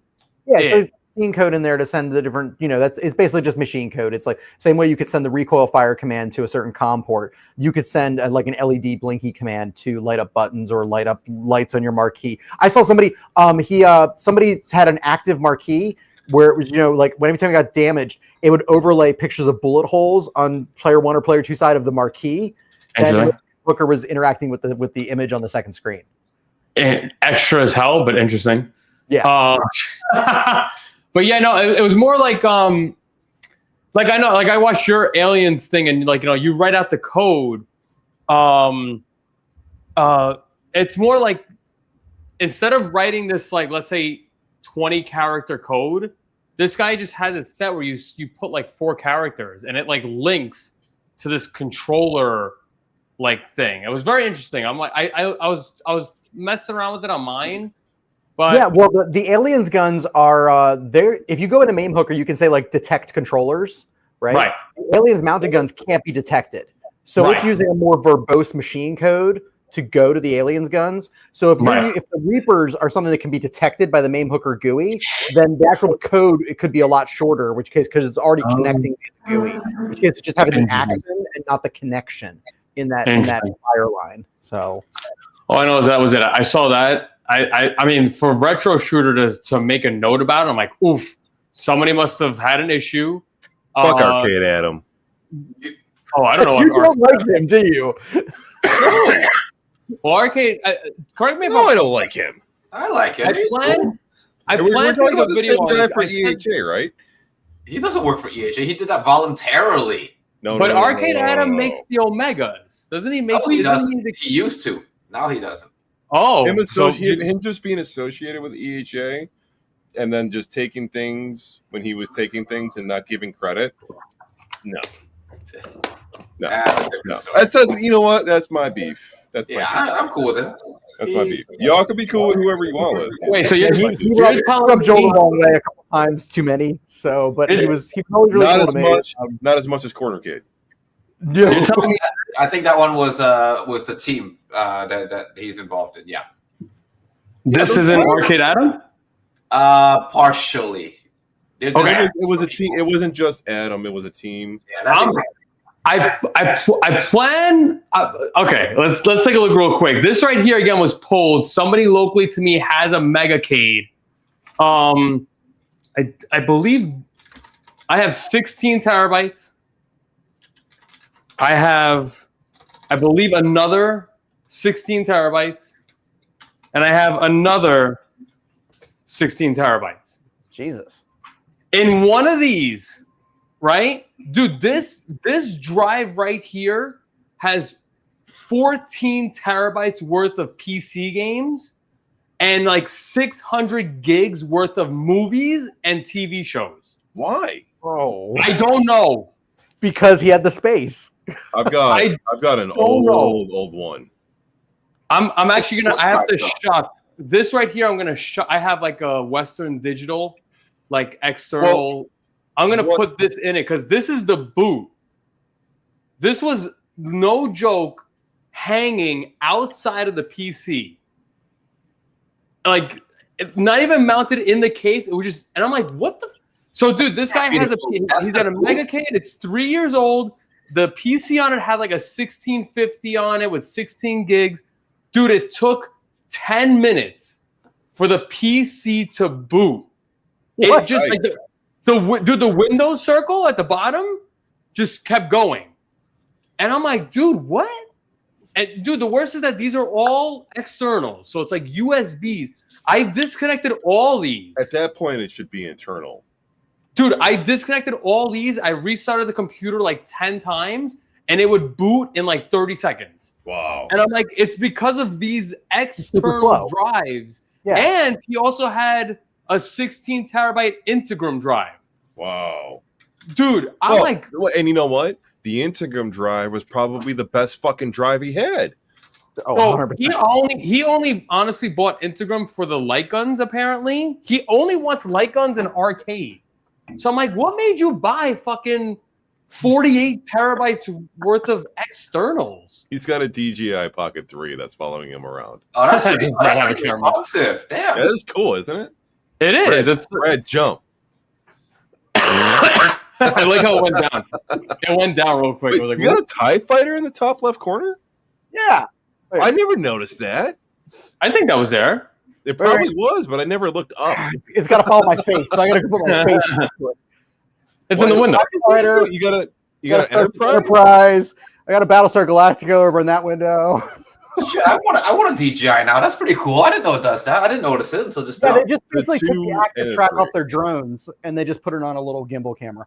So I'm telling you, Joel, you should try your DJI. Like he's got it hardwired to his computer. I plugged mine into my laptop outside earlier, and I couldn't get it to work as a webcam. I want to mess with it on my computer. You probably need a driver. You probably got to download a driver. Probably. That's what I'm thinking. I got to do. yeah, they streamlined it on the 3. If you just plug in the USB-C, it pops up like, "Do you want to use me as a webcam?" That's what it's. I googled it, and that's what it's supposed to do on the 2, but it didn't do that on the 2. Look at what Dude Arcade wrote. Dude, Brad, do you remember the issue that you said that the DJIs had when you go to do YouTube? It would load the stream, but it wasn't starting the stream. Yeah. So I got the Wi-Fi, and mine's doing the same thing. So what I learned was in the RTMP, you have to basically put the RTMP into the app. Okay. So you have to do that from a PC. So I couldn't get mine going earlier. So yeah, I'm gonna get it going at some point.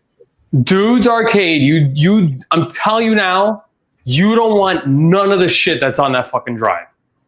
No, you don't. But wait, what PC games are on that 16 terabyte? Dude, it is. I'll send you pictures. Is there anything worth pulling? No.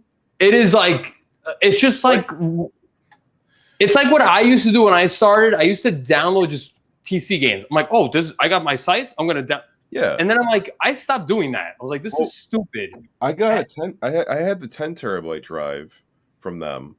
Not that I purchased. It was given to me by Mark McKibben. And he's the guy that I did my Terminator for. Oh, he sold me my marquee. He's a nice guy.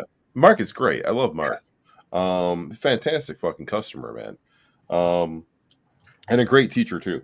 But he sent me his Hyperspin drives or his EHA drives, and he sent me a 10 terabyte, and like 5 or 6 terabytes of that drive was PC games.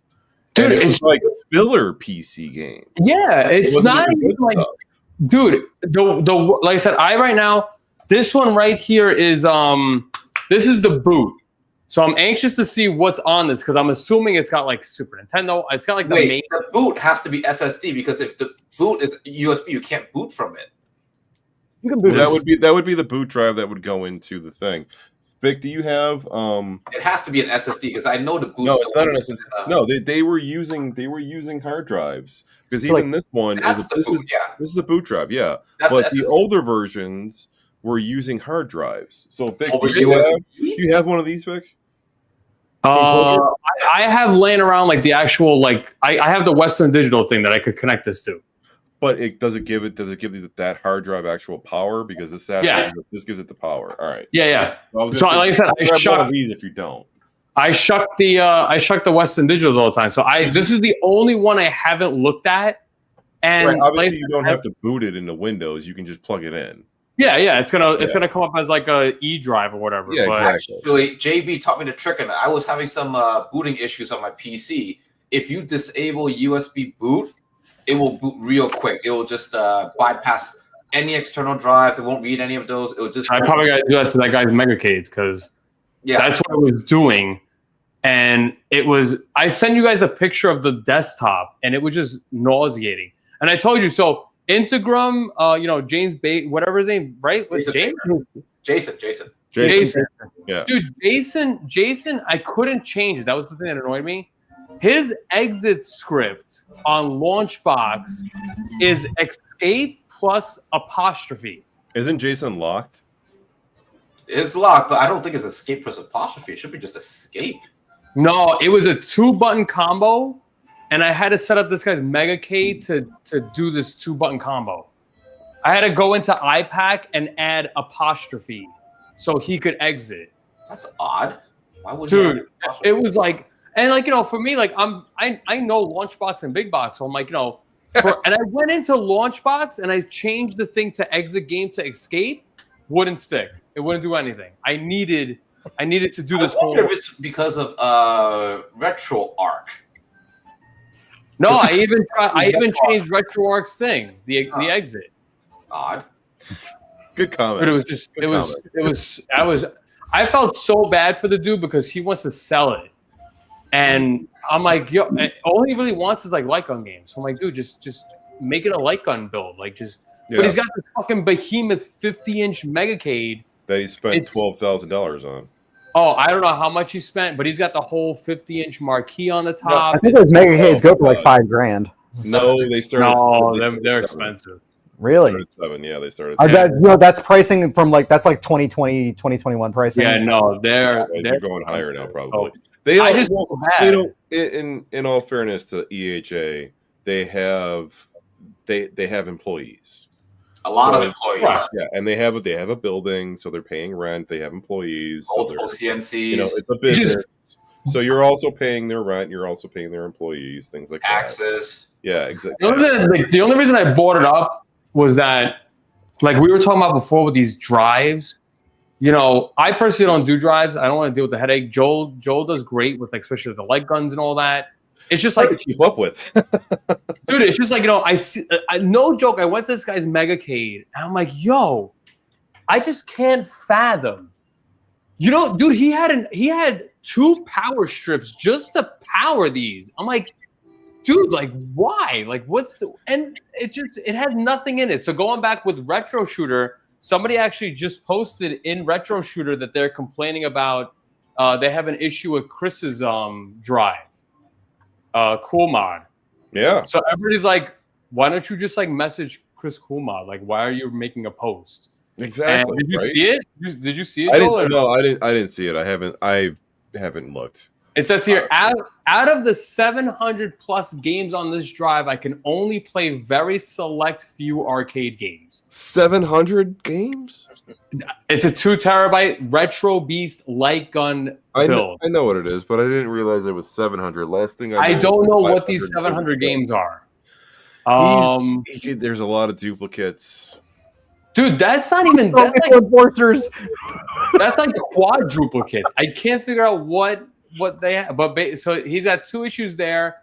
Emulators such as TechnoParrot, PS1, 2, and 3 do not pick up the guns at all. So he's got like a configuration thing. He's got I'm having trouble with player 1 and player 2's buttons crossing over. For example, House of the Dead 2 boots up and I can have 2 players, but when player 1 shoots, it uses player 2's ammo. Oh, and vice versa. That's a dual shooter issue. No. Yeah, he probably has like Flycast. So if it's Flycast, the boot order. No, he's House of Dead 3 is PC. He's a 2 or 3. It says here House of the Dead 2. Flycast. Because he's using the fucking console version. Nah, he's using the correct one, but it's he's probably using gamepad mode. He loves gamepad mode, so he doesn't have the DLL to reorder them for 1 and 2. Use the mole. If it ain't broke, don't fix it. Oh, the old Demol. If it ain't broke, don't fix it. Like Ray, you talk about updating your stuff, throughout the years and whatnot, and I'm like, I don't see any reason to update Naomi to Flycast if I'm using the mole and it works. Only if you want to upscale. The mole maxes out at like 1080p, I think. Right. Ray loves his 4K upscales, but a lot of people, I don't know, 1080 is upscaled for them. So it gives me the upscale on it. It gives me the 3820 by 40 by 2160 on Demol. It gives me the option. Oh, I also remember the mouse. Did you Vidal wrote that? See, Vidal says there, escape plus parentheses. Yeah. Yeah, I'm telling you, I went into iPack and I'm like, I have to legit look up parentheses. They have it spelled out. It's not even the logo. Parentheses. So that's where my beef comes in right here. So Vidal mentions right here, he has a set of Xbox arcade stick games on a light gun drive. Not every game on the light gun drive is an actual light gun game. See, that's weird. Call me a purist when it comes to that, because when it comes to doing a dedicated drive, I'll be a purist on it. If it's not a light gun game, I'm not putting it on my drive. Right. I'm not putting Starsky and Hutch on my drive. I'm not putting Clone Wars on my drive. I'm not putting Die Hard Trilogy just because Die Hard 2 or Die Hard with a Vengeance has light gun sequences and the other ones don't. Right. I'm not doing it. So you have games, you have 700 games. Not all of them are real light gun games. They're not. Right. It's just what Bobby wrote there. Bobby wrote that. Honestly, I know for a fact there's been a whole wave with these Flash games, and he wrote that like E-Bombs World, and I'm not putting that. Like, I'm not gonna do that. I'm not. I don't. It's bloating the drive. Yeah, it's a bloated drive. But that's where, like I said, that's where unfortunately in this day and age with this, everybody wanting these multi-cades, they go, I want, but dude, I got 700 games. Yeah, exactly. Exactly. Do they work? No, but I got 700 games though. Right. So it's like, are you gonna play all 700 of those games? No. I don't care. I got 700 games. Are you gonna play some of them here and there? Yeah. But you're not going to get through all 700 games. You're not going to play 11 different versions of Lethal Enforcers. It's just like you're going to play the arcade version because it's 2 players. You're not going to play the Sega Genesis or the Sega CD version. Are you going to play multiple versions of Corpse Killer when the best version out there right now is the PC version? You're not going to play the Sega CD version. Corpse Killer has a PC version? Yeah. You're not going to play. Yeah, there's a PC. If you want it, I can give it to you. It's really good. Dude's talking about it. He just loves Star Wars build. So back in 2020, B Kong Starcade was a mod for the Arcade 1-Up Star Wars cabinet, and it played racing games and shooting games and flight games and this. And then I was building a mod at the same time with on my first mod, and I just put Star Wars games on it that could play with the yoke. That's it. So I had people like, well, how many games is it? I'm like, it's got 8, maybe 12. And they're like, really? Because Starcade has 600 games. So it's just like, yeah, but you're playing Ridge Racer on a Star Wars cabinet. Like, okay, so wait, the yoke playing racing games felt really good. Yeah, except that you had to either add pedals or you had to use the tilting axis as your throttle. I used the right. I was setting it to the right trigger. So you were just going digital throttle, that's smart. Because honestly, I mean, if you ask me if I'm going to race and I got to go like this, I got arthritis right now. Wait, isn't that full gas if you do it that way? Digital gas when they're on or off, yeah. Well, they're not analog games. No, if you're playing the console port, then most times it's just even the arcade version. The arcade version of Ridge Racer, it wasn't an analog pedal; it was potentiometer. But you're still pushing the gas all the way down. Games that were analog, to be honest, how many times did you feather the gas? Just floor it. Exactly, you always floor it. Right. So I'm just saying that was a caveat to making it work on a Star Wars. It would work. It totally could work. I loved the build that B made for it. Everything was very playable. But when I was making mine, it was a Star Wars cabinet. I wanted to just have Star Wars games. And then when I was showing it off, I was very proud of what I had done. And everybody's like, it doesn't play enough games. I was always about making. At first, I was like, get off, kitty. At first, I threw a 2 terabyte build into the Star Wars and had fucking 11,000 games on it. And you know what? Half of these games don't even fucking play. So I dumbed it down to, I think, a 1 terabyte drive is what I dumbed down the Star Wars to.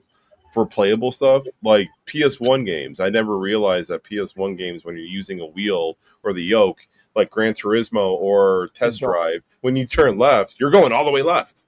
Yeah, you're going all the way until you're all the way right. It works. I will say I did put a couple of hidden games on my Star Wars cabinet because I'm like, oh, this is just like Paperboy. Paperboy played really good on the yoke, so I didn't have him in my launch box list, but I could still play it. It's just like so I mentioned, I made Ray's video, right? So I shot Ray's video on Monday and Tuesday, and I went on a tangent because I was like, Ray's.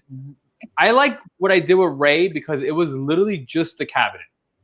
I was like, I'm able to bang it out quick, and I don't have to worry about wiring. I don't have to worry about PCs, and then I look at this guy's Megacade issue.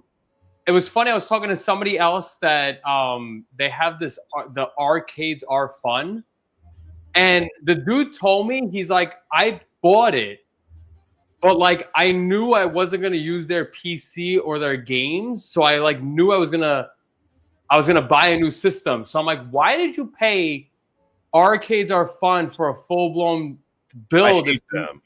That doesn't make any sense to me. So why pay for it? So tell them, listen, just make me the cabinet only, and I'll do it myself. I hate them. It's just so like I said, going back to what this do with the Megacade, you could just see, and what was really, it's kind of crazy. Common sense isn't common.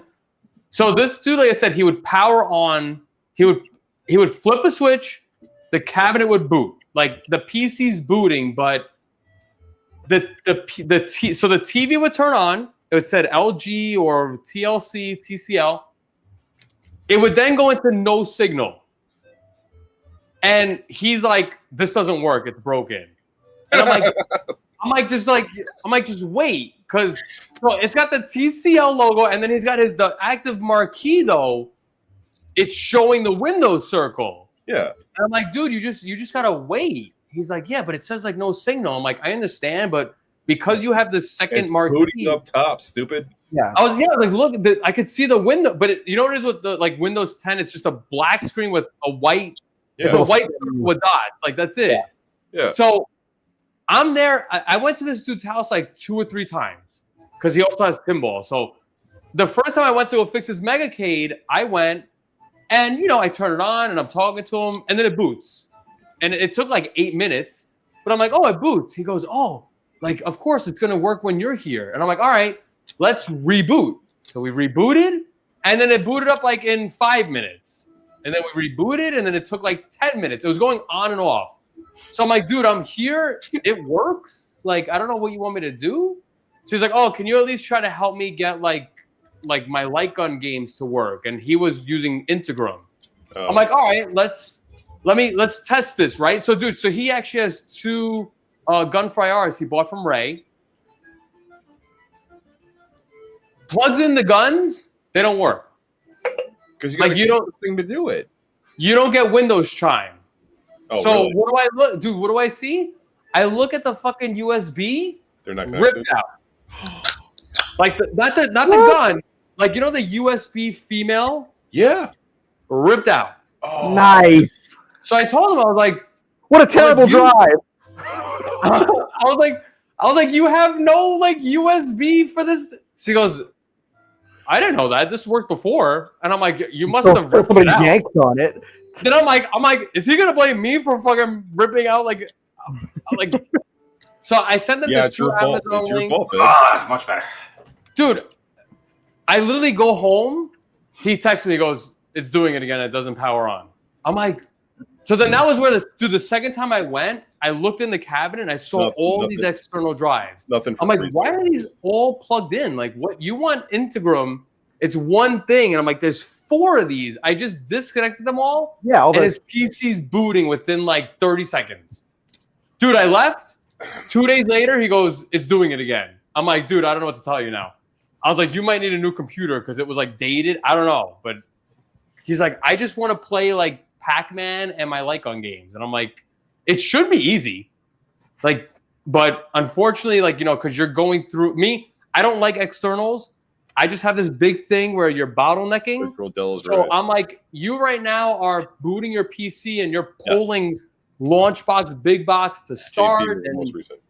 It is what it is. It's just it's arcades are fun. Reminds me of that's Megacade. That's Megacade. So arcades are fun. Arcades are fun. Reminds me of people getting back into the hobby back in 2020.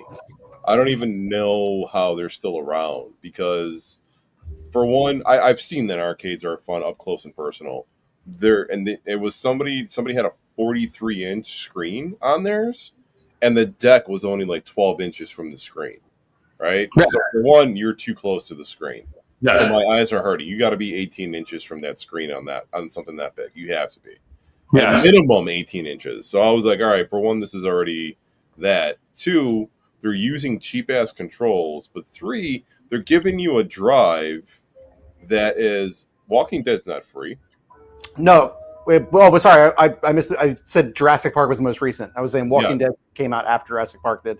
It did, yeah. But Walking Dead was the most recent, or Jurassic Park was the most recent free one. Free one, okay. Yeah. And Transformers and Project Act, or there really hasn't been any new Technopower games. They haven't released anything for free since like I think November, October, something like that. They stopped releasing. I mean, they just haven't done anything for free. Where are you guys getting your games for Technopower from now? Because the archive is down.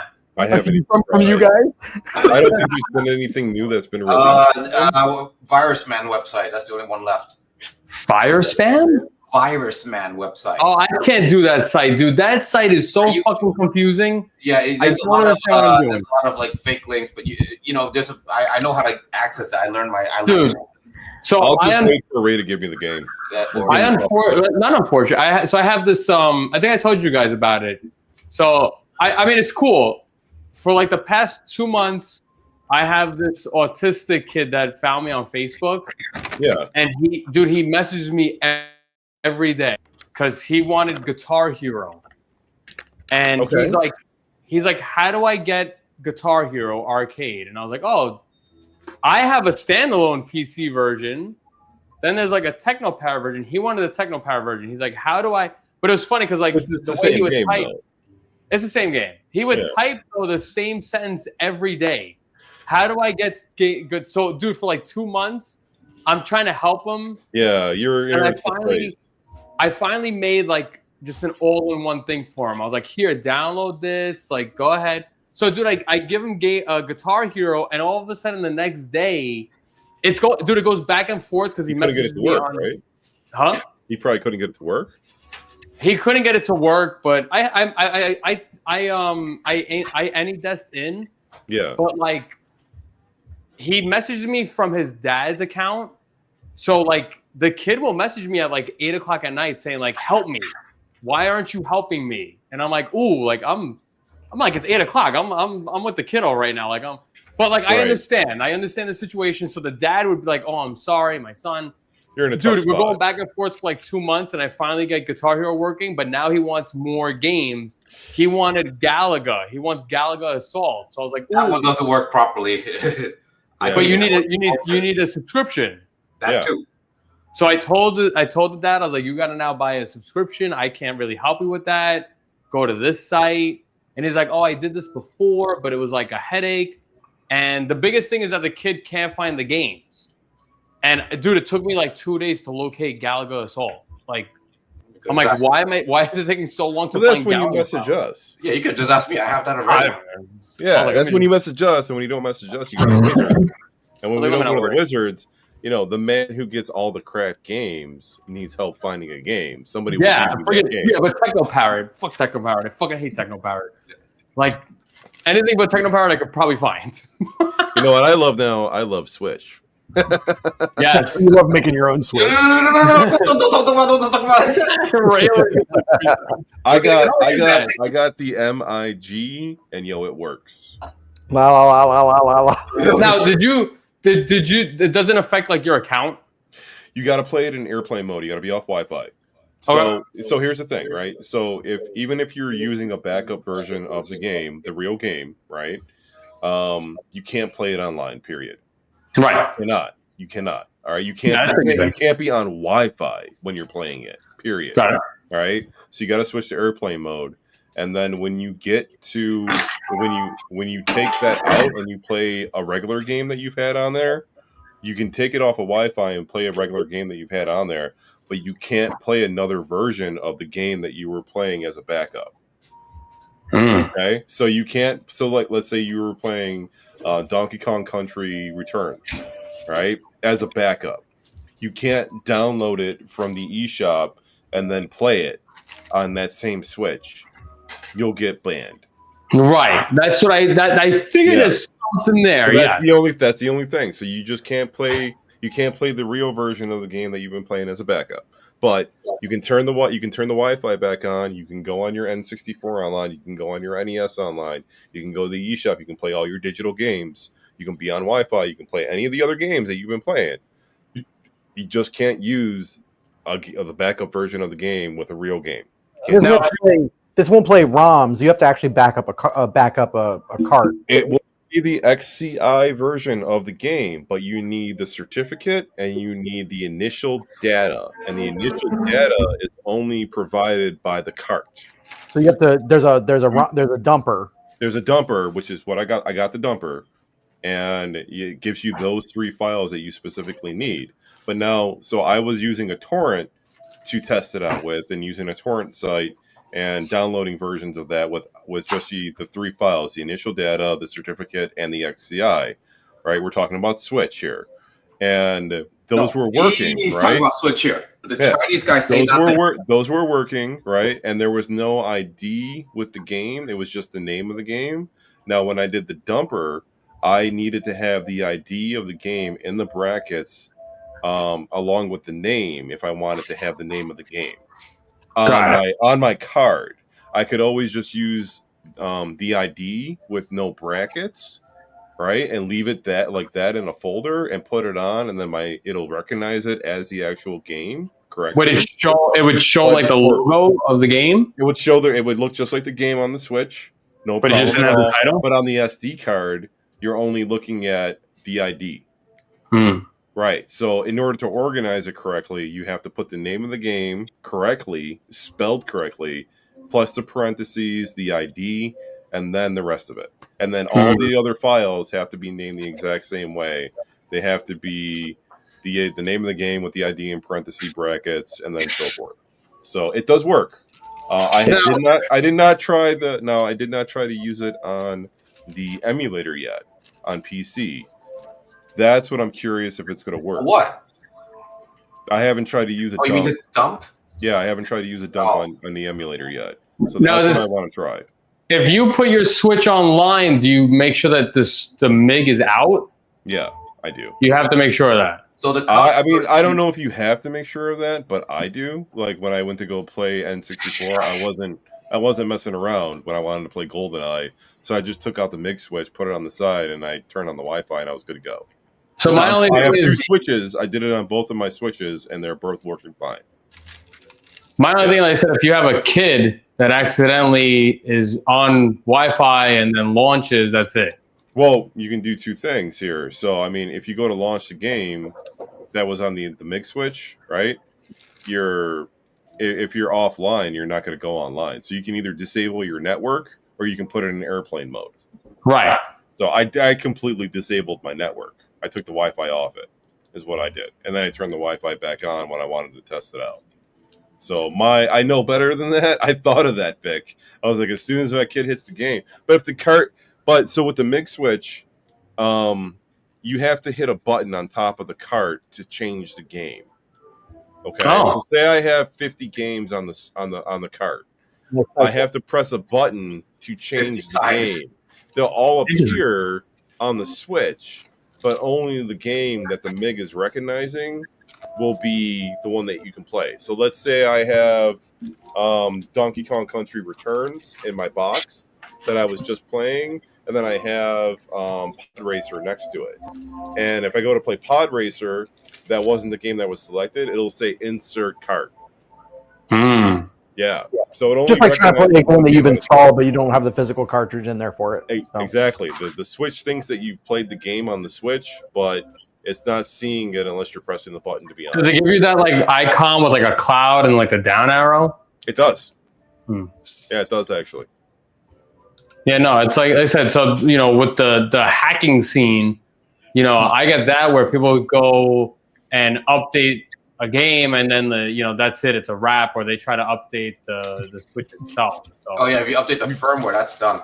You can update the firmware. You can do all that stuff. Yeah, I mean, you're right now saying that you're basically your Switch is still solid. It's like it's stock. Yeah. As long as you're not using the MIG switch on network, you're fine. Yeah.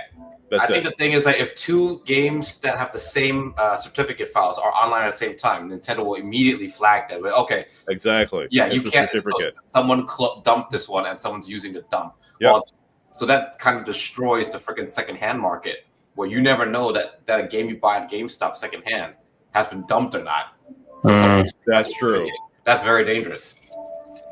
Now, no. Well, also the initial data file. The game won't work without the initial data file if you're using it on the MIG switch. If you're just using the cart, that's automatically generated into the Switch no matter what. Yeah. I love how Brad's camera just moves around. That Star Wars trilogy seat is so sexy. Now, from what you're experiencing, Joel, would you say it's like what's the time framing from like game to Switch? Like if you wanted to download it, like what are you looking at? You mean to dump it? Like right now, if you wanted a game right now You're gonna go do your thing. How long from how long is the process? To copy it over took about 10 minutes. Okay. That's it. And then that's it. That's not bad. Yeah, that's it. And then, renaming the file.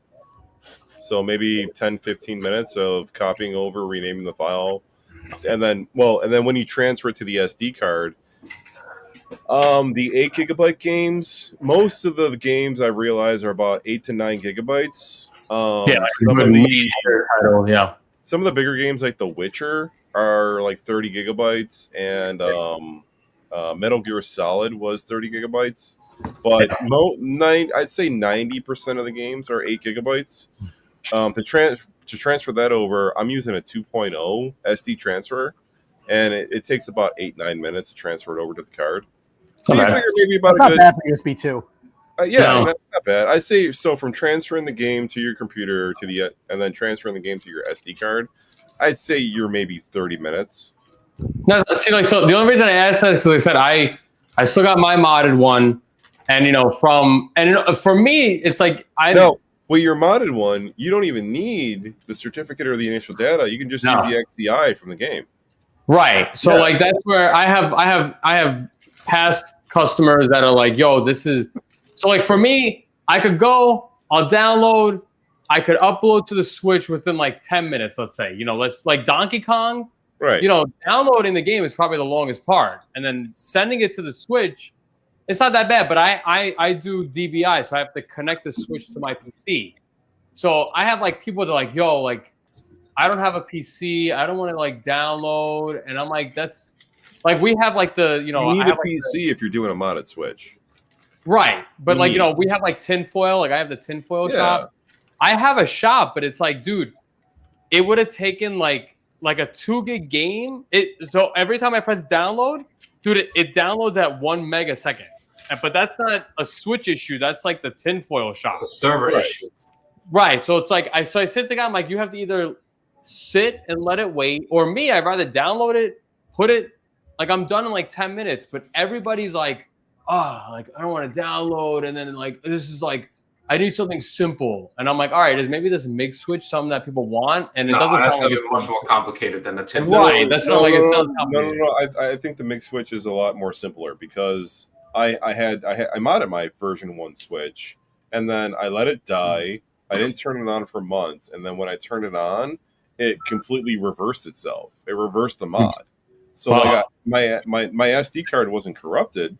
It just reversed the mod on me. Like when I used the same SD card that I was using to transfer the games over, and that's when I realized that everything was still perfectly fine on the SD card or for tinfoil.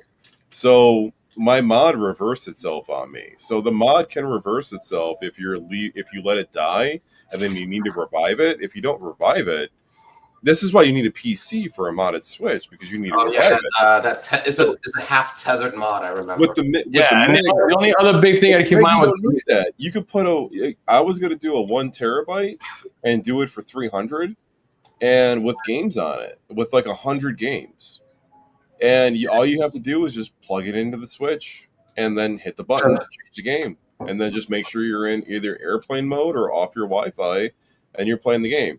The downfall is you can't download the DLCs or the bug updates for the game. Right? So you're like update 1, like version 1. You're on the game. Whatever the cart came with, that's what you're on. Yeah. Wow. Fine with me. I don't care about that. Some other people might. Oh, DLCs matter for some big adventure games. Like Pokemon really needs their DLCs and their bug fixes. Some people might want that, yeah. I mean, if we can find the DLCs online, we can drop it in there. But, I mean, you can drop the DLCs in there, too. But if the game doesn't have a DLC and you can't drop it in there and you don't give that to the customer, you have to provide a constant service for that. That's what you're going to do. All right, this is just him. I'm unrelated. I'm just here drinking my water out of a quart. Yeah, the biggest thing, like I said, for me, like, if you do an update on the Switch, then you gotta do a lot of stuff to fix the update. Whereas on your MIG, it's like it's on the MIG has a firmware itself, and there are right now 7 different versions of the firmware. I tried them all for shits and giggles. Every single one of them worked. What do you got there, Brad? What's Tanner talking about? Yeah, what's Tanner talking Yeah, about? oh, the old hard drive for Star Wars. What Star Wars used a hard drive? Yeah, Tanner, what are you talking about? Are you talking about a mod or are you talking about something else? Is he talking about the Arcade 1-Up mod? In which case, I got boogers. Your actual cabinet. no, the actual cabinet didn't. Star Wars Trilogy didn't use a hard drive. Vic's got a booger. I got boogers. Star Wars Trilogy didn't use a hard drive. Atari Star Wars didn't use a hard drive. I mean, BattlePod uses a hard drive, but I don't think he's talking about BattlePod. Trilogy was built into the PCB. It's Sega Model 3, so it's a sandwich board. The real arcade, yeah. So none of the real arcade Star Wars used hard drives. They're PCB. Oh, everybody's sneezing. All right, Joel's sick too now. No, so your trilogy is like it's like PCB boards, no? Yeah, it was a Model 3, so it's a Sega Model 3 board. So like Harley Davidson and a bunch of other games, but it's actually a triple stack board, video and audio and the CPU, but it's all on chips. Speaking of getting sick, I realized that Brad has a baby immune system because he got sick from MagFest. Yeah. Brad got SARS, and I'm like sitting here. I got that away. I got that crazy flu, but like nobody with Joel and Tiffany and the rest of our crew, like none of them got sick. So I mean, if like and I was with Brad, he didn't stick his finger in anything he shouldn't have. like if J-Rod and Tanner are here, they're probably like, yo, I haven't streamed in like 3 weeks. I'm alive, but like the past 2 weeks it was dead. Yeah, like you haven't you were worse off than I was. Dude, I couldn't even get out of bed. I was like, I'm dying, slowly dying. Here I am, dude. Vic, we gotta do a working stream. I do want to do that with you. Like, I'm pretty sure we could do it with StreamYard, right? We just got to do it with StreamYard. Yeah, we gotta get Brad or Ray with it too at one point. Ray could definitely raise around. I know Brad's gonna be a little bit harder because he works during the daytime, but Uh-huh. to make fun of us while we're working.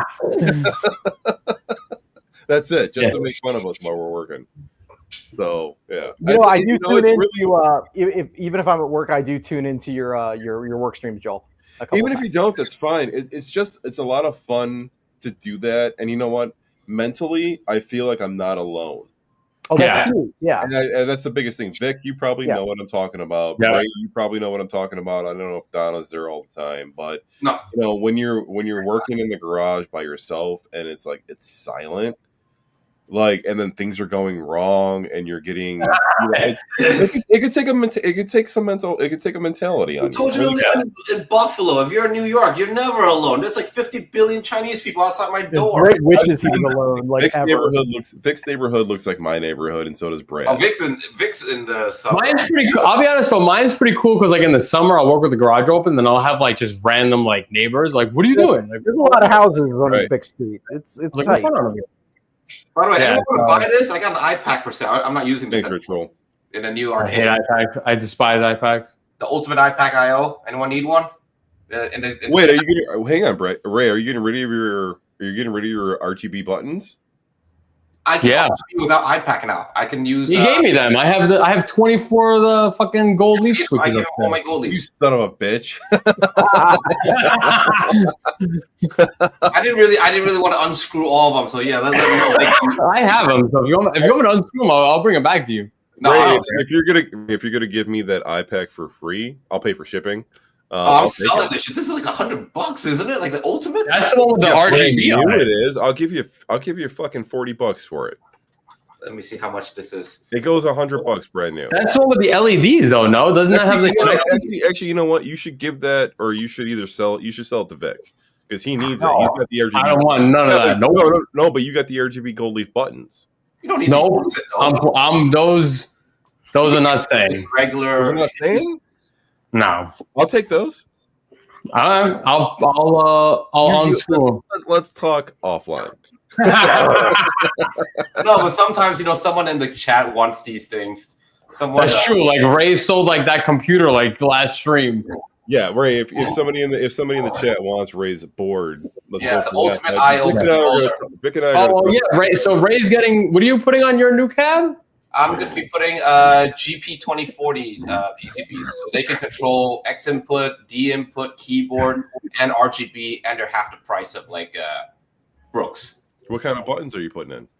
Quamba silence. Those feel free. Quamba. Good thing I bought a set of Quambas because they're a little bit thicker than a standard arcade button. No, I barely play anything. I just build. I mean, I'm the same way, but we got to have the nice shit when we do want to play with it, right? Yeah, I'm gonna have the Quamba Gravity. That's what it's called. It's Can you perfectly show us? Yes. Well, I mean, like you can show us online. You don't have to grab it. I didn't know you had them. This stick. Those. Okay. Really light, really nice. Those are like 2 millimeters bigger than a regular arcade button. So they're like 30 millimeters, 32. I think. All I know is I had to adjust the CNC and I had to widen the hole a little bit. I got you 2 millimeters. I had all of his buttons. You're like, son of a bitch. Give me a button. Dude, I had to widen fucking what is it, like 30 buttons on 30 holes. Yeah. And you got to do that test cut. Yeah. Yeah. Ooh, Blinky. Comic I remember you showing us that. That's your fight stick. Yeah. Yeah, this is not even RGB LED blinky. This is just built into the board. Like the patterns are all built-in controller. Yeah. Yeah, see, How just sexy is that? tap, and I get new patterns. Brad, I do like your shirt, Atari Ownership's Manual. That is nice. Where do you get a shirt like that? I think I got this at like a comic book store or something like 10 years ago. I think I'm gonna get into one of those. I'm gonna get a heat press and then do everything now on TikTok. You could do the heat press is like $200, and now you get like that printer. Like you get the shirt printer, like the vinyl with When I color. was a teenager, we used to make our own like anime T-shirts with like iron-on transfers and stuff. Yeah, I'm like, my this friend is, actually does that business. He actually does like T-shirts and I embroidery. know, but if you go through a business, they want like $20 a shirt. I'm like, I'm pretty sure. But Brett, yeah, they do want $20 a shirt. Vic, if you get a T-shirt press, I'll buy T-shirts from you. I'll be honest. Like, I would just look up images online and just like. I don't care. I'll buy T-shirts from you, dude. I get it all. I wear like the. You gotta get hoodies. That's like a solid one. I dig the Boom. I know it's supposed to be Doom, but what's Boom? It's Army of Darkness. Oh, that's in Boomstick. Oh, I just saw it as a Doom Boomstick, shirt. yeah, Brad, you get it. It was a Doom shirt just with Boom. Yeah, no, it's Army of Darkness. Yeah, but no, dude, if you get a fucking T-shirt press, I'll buy fucking shirts from you. Same. Yeah, dude, I would just say let's just print it and that's it. Like, yeah, that's it. I'm not to do that. Not to try it. Dude, if you're gonna get a press though, like you gotta get like the press. Like there's like a digital type. There's of like press people on TikTok that have them. I'll just get the ones on TikTok. Dude, I told Ray I'm on Red Note now, and he's like, Red Note? Or did you guys download Red Note? Because TikTok was going to go down. Oh, no, I didn't. But I didn't No, mess I know what you're talking about, though, yeah. I did that, and I did Lemonade, but I didn't mess with it really too much. Oh, Lemonade's new. I never heard of that. Lemonade is for the same people that did TikTok. It's also removed from the App Store now. Yeah. Interesting. Well, Red Note is like pure Chinese government control, basically. That's like the hot thing, Right. hot app in the. What's Red Fuckers is all legit Mandarin. Like everybody talking is like Mandarin. Like, oh, Yeah, I My couldn't wife do uses it. it all the time to look at I'm like, restaurants. I'm going for the arcade wasn't video. That GoGo 13 slot. What's this? Oh, it's a slot machine for GoGo 13. Yeah, you mentioned that earlier. Yeah, I think that's like the slot machine. Like I have the loop in the third one. Do you guys? I remember. Yes, I remember. Well, I got that after you guys were here. You didn't see it in person. Dude, No. okay. If it's only $200, go get it. Yeah, no. Yeah, cool. I was able to get the Lupin one for $100, but a guy got it. It was like an estate thing. He didn't. He just wanted it gone. Does it pay out money or is it like a? No, it No, pays out money. Yeah, it takes coins. It'll take any coin. Oh, yeah. You put quarters in. Quarters or tokens or foreign coins. It's just anything coin shaped. It'll take. I can do that. I can like if my wife wants spending money, I can just make her gamble for it. Yeah, and you can open it up on the model I've got. You can change the difficulty, but it's really just it changes the odds of jackpot. Like It's a Skinner box. Yeah. It's a random number generator basically. yeah, but you can set like how random it is. Like really random or just a little random. 3 spins and you win, or 20 spins and you win. Yeah. It's like the odds of you getting a match. So the odds get better. So yeah, the machine totally can. Yeah, it's rigged. Oh, I think that the best odds game in the casino is craps. Yes, I think roulette is legit a game of chance. Yeah, the roulette, the house has an advantage though every time. There's a house edge there. Do it. Yes, do it. And when you do it, make a video on it, man. Share. And then share it to us so that we know that you did it.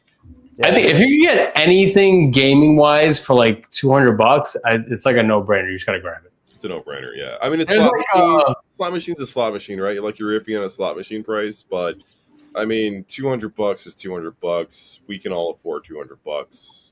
At least I hope we can. Yeah, I would have paid $200 for my slot machine. I just lucked out. The guy said $100. I'm like, oh yeah, I'll be there in an hour. So Vic, are we trading Street Fighter for Mandalorian? I don't know yet. I have to get new flippers for Street Fighter. I played it last week. Are you guys now to the point, are you guys gonna now to the point where you guys have a rotation just between you? In which case, I'll send you this one this week. We should do this to all of us. Yeah. That'd be hilarious, right? Like, I can only just imagine like just sending it and shipping it and the cost of freight. Just by the way, when you get it and it doesn't work, it worked when I shipped it. Yeah, right. Except for Brad's, we can do that with any pinball except for Brad's 78 Playboy because that's a TNT cost. And none of our machines cost that much. My Street Fighter really technically, I have to get new flippers. I could live with it. My brother was playing with it, and he's like, "No, I can't do this." No, you can sell it to me. I'll fix it. I just did a repair on one of my pinballs yesterday. Which one? Actually, the Playboy, the Playboy from TNT. But it was one of the flippers is when they're sitting at rest. One was like further down. And then when you fired it, that one that was further down was firing like super weak. And I found out that the little set screws with the post that goes down, the set screws, one of the set screws had come loose. So it was kind of a pain in the ass to fix too, right? Yeah, and then on top of that, but then when I tightened up the set screw, it was like, okay, so then it was tight again. They were like level instead of like this, it was level. But then when I fired that one, it went up and then stayed up. And when it released, and I realized that when I had tightened it, for whatever reason, the plunger that went through the solenoid, the back plate, it was magnetized. So when it fired, it stuck to the back plate and hold it on. So I actually just took a little piece of electrical tape and put it right where the that's a good fix. And so it doesn't just enough of a break so it doesn't magnetize. So so fixed it. That's a smart. Actually, I got that fixed from Todd Tucky. He's just like, well, here's what you do, son. Okay, now you take a little piece of electrical. Now I've learned this. This is a secret. I'm surprised. And now that'll be $200. Send the bill. You an invoice. Mails me the check. He's great. He's great. I learned the set screw thing with the flipper. I learned that with the Flash. Dave Sosa told me about that. He's like, you got to make sure you get it tight. If you don't, it'll go up, it'll go down. Yeah. The old Bally's, no room. The Bally's one actually has 3 set screws that kind of all like converge on the post. Yeah, so, they're all Allen key too. They're all Allen key. And what's worse is that only one was loose. So when I tightened it, but then the Allen key was jammed in there, like had wedged and like stuck in and it was so tight in there. I thought like if I finally broke it loose, I thought I'd like rip a bunch of components off the bottom. or strip it and it's in there forever. Yeah, forever. Yeah. But I worked it for like 20 minutes until it came loose again. So yeah. That's the fun of it. You got to tell you what, I don't know about the newer ones, but the old 70s, when it's up and then I'm like testing it, but it's all powered on. When the flipper fires on the old leaf switch and it goes from the high voltage circuit to the low voltage circuit to fire it versus holding the flipper open, there's an actual open spark. Yeah. There's an arc when it fires, and when you're sitting there, you're this close to it with an Allen key, and it's like jumping, arcing in your face. And like, That's actually how I figured out my flippers were working fine, is because Sosa told me to jump it, and I'm like, how do I jump it? He's like, stick a screwdriver in there and just flip it, and I'm like, it's gonna do a thing. It's gonna spark. Like, am I gonna blow this fucking thing up? He's like, no, it always sparks. You just never see it. They're so dangerous. Yeah, they're so dangerous. Yeah, the newer one. I say that's the older one because I know the newer ones. So when I opened my Stern Playboy, the 2002. When you open it, there's a switch that actually deactivates the high voltage circuit. Yeah, and the coin door. But the old 70s ones don't do that. Yeah, Mando does that. Yeah. My Street Fighter doesn't do that. But on These the two old do ones, that. the old ones don't do that. No, I know it's wild. They're Alien- like, they don't give a Alien shit. does They're like, that. fuck you. Well, I actually think it was Sosa that told me that Fireball for Williams was the one that was the kicker for that because it actually caught on fire, and that was the one that fixed it. So after that they just all pinball machines fixed that thing. When you open up the door, it completely kills it. So A buddy of mine, Project Canada, sent me that apparently the new Dungeons and Dragons from Stearns, the actual dragon is hot and it will smoke. Oh, they put out a thing on that. Yeah, they put out an announcement telling people to disable the dragon until. Yeah, so they did a code update. They disabled the dragon, and now so somebody said they're blaming it that whoever made like the whole wire, like the wire loom or the nest, it's too tight. Oh no! no. So it's like imagine. That sucks. And that's that's their premier toy. And if you don't follow them, how are you going to know? Like, Until there should be an one email goes that some goes cool out. I'm coming sure out. they sent out an email, probably, right? Well, it's got to be like a service bulletin thing. It's Well, you gotta got to remember Stern. I don't think Stern would send you the email. It would be your distributor that sends you the email. The person you Right. bought it from. Yeah, Right. It would have gone. It was like a Twilight Bark thing. They Yeah. sent out the distributors. Distributor contact the it's customer. got to be a domino effect. Just like it's like I don't even want to buy a new unboxed pin anymore because it's like imagine that, and they're doing the LE, so that's like the $13,000 one. So somebody spent $13K for the dragon to smoke. Yeah. Well, everyone who buys new has always been saying like you're getting the worst code, you're getting the unfinished machines, but now like When the codes always legit- update. Yeah. But that's I mean, rough. but Dude. you're gonna- 13K and it's gonna smoke. Yeah. I have no problem buying a used pinball machine. I know. Me as long as either. it Now works. What we're being talking in the about, the game. problem is when you buy them brand new, like they're brand new, like FOMO. Like okay, so dude who sold me Alien, he pre-ordered Evil Dead, and I'm really excited to try that out. But he will be getting that like revision 1 code, like brand new. Something like that, I would go brand new, because that's a unique pinball machine. That's not a Stern. You know what I mean? Yeah. That's a straight up unique pinball machine that you're gonna get. Yeah, I'm pretty excited And to it's try that gonna, out. I think it's gonna hold value too. I wouldn't mind looking at a Looney Tunes, but I'm right now not in a rush. Not to mention, actually, Stern sent me an email Friday, and they're like, "Yeah, we need to schedule a day to pick up those 2 machines." I'm like, "Oh, all right." Wow. Are you? You don't know if you're gonna get new ones yet? No, honestly, the wording in the email, it didn't sound like it. But my ultimate goal and plan now is that my distributor is going to call me to pick them up, but then I'm going to talk to him and I'm gonna be like, hey, he He's made like, a couple "Nah, of sales. you got shitty John Wick, and that's it." Yeah. I was like, but honestly, I'm going to offer him money. I'll be like, listen, you're going to send the truck over to pick up these 2 machines. Why not? Like, I'll give you something. Why don't you give me another 2? And Or we'll one keep at going. least, right? Or one. Huh? Or at least one. Yeah, I wouldn't mind it. Yeah. I mean, Because the biggest you know, plus side is that he gets the promotion out of it. That's And then what I was just Tanner traded his arcade games and bought a pinball machine from him. That's what I was just gonna say. You were giving him promotion for it. Yeah, and I'm not charged. I mean, not that I'm going to charge. FYI, for it. I would actually really love a Baywatch. I've seen a few for sale. Oh, right. The watches are big. I think it's a Y body. It I is might a be The Y-Body, wrong. I think, yeah, it's But it's a they're Sega. sexy. Yeah, it's a Sega table. And It's actually very nice. Yeah, it's even got like the beach like hut, like the lifeguard hut. That And you it plays the song. Do do do do shoot. do. We all know that song. It's It all old goes through your school. head. Yeah, we all know that song. I was gonna ask, are you guys playing any games now? Because Joel, you don't stream at night anymore. I I'm don't playing play games. I'm playing Alan Wake 2 still, and I'm playing what do you call it? Something the Beast. I can't think of the name of the game. It was I found it because of She Lion. She did a video on it. It was a Sega game. That's the old school game, Feared Yeah. Beast. So it was the Beast game though. You know what I'm talking about. Oh, yeah. There's a PS4 version, and on PS Plus it's free, and it's only 8 gigs to download. So I downloaded it, and I played the old school version. You got the Arcade 36S. Brad, you got that too.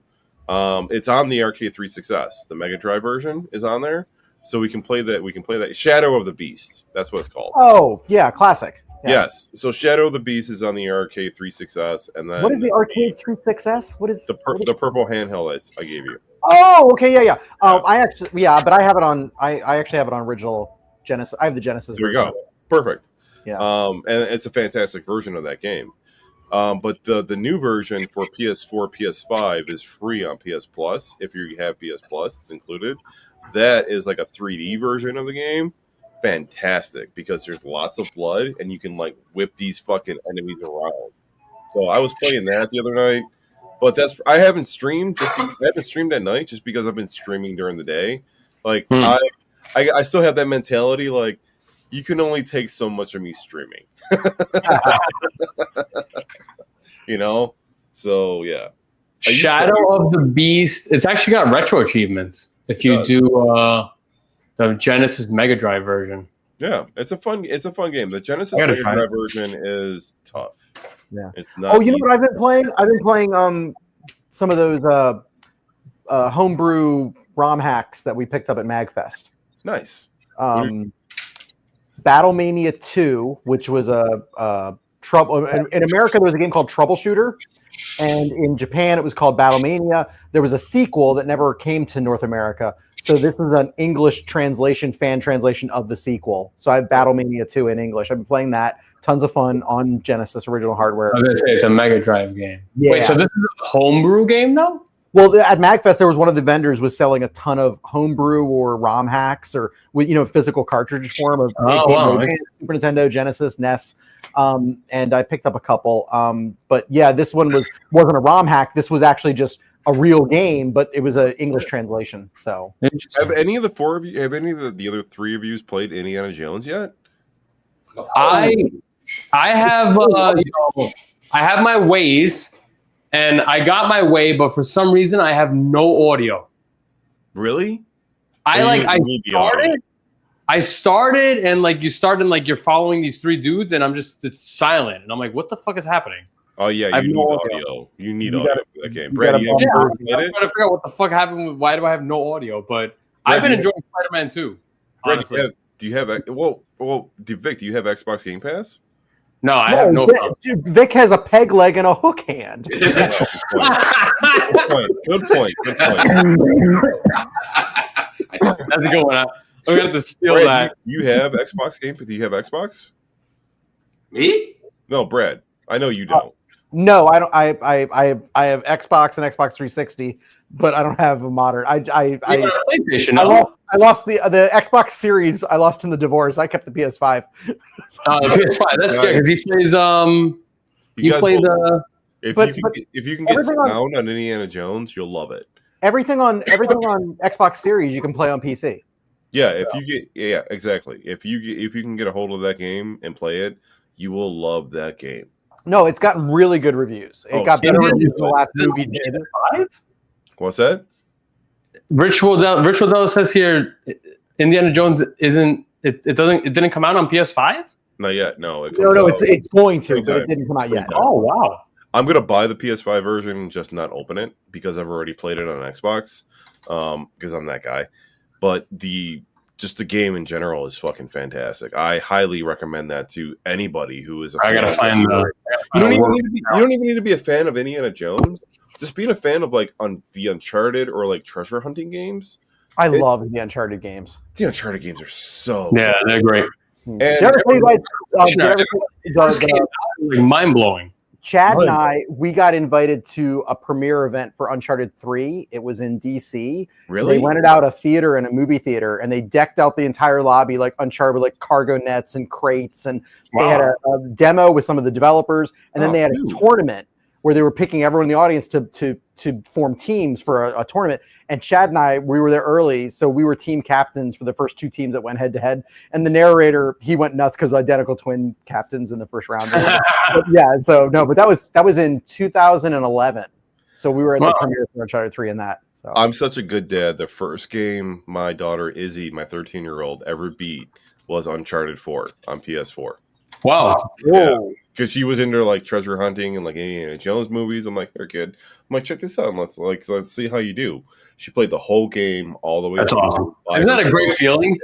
Such a feeling. Yeah, Dude. I mean, for me, I'm bringing it back. I got like my 3-year-old playing like the original Mario Bros on like the NES, so I'm happy with those moments. When she beats her first game, you're gonna be so proud. Like my daughter, my youngest daughter, or not my youngest daughter, my middle child, Talia, she beat Super Mario U at the age of 4. Oh wow! Yeah, well, we did it. We did it together a little bit, but when she got to Bowser, it's like, no, kid, you're on your own. Good luck, go. It took her a little bit, but she ended up getting it. She ended up beating it. I took pictures and I took a video of her doing it too. I'm like, that's proud dad moment. Right Yeah, there. dude, that's solid. Yeah. That's awesome. Yes, I was. You know what's funny? I think I saw it on TikTok. I didn't know this, but there was on the Super Nintendo. There was Home Improvement. Yeah. So it was on Sega too. So I got like the Legion Go. I loaded it up, dude. I can't get past the fucking first level. It's like Home Alone. It's just like I'm like, oh wait, this is cool. I used to love Home Improvement. Like this shit was on every night, like every day after school. Yeah. And I'm like, yo, I can't beat the first fucking level. I'm 34 years old. Like, what the hell? Well, there's like those old LJN platformers. They weren't I necessarily. know, but it's like, yo, Right. I can't get past the first level. Like, how? I was like, what the hell?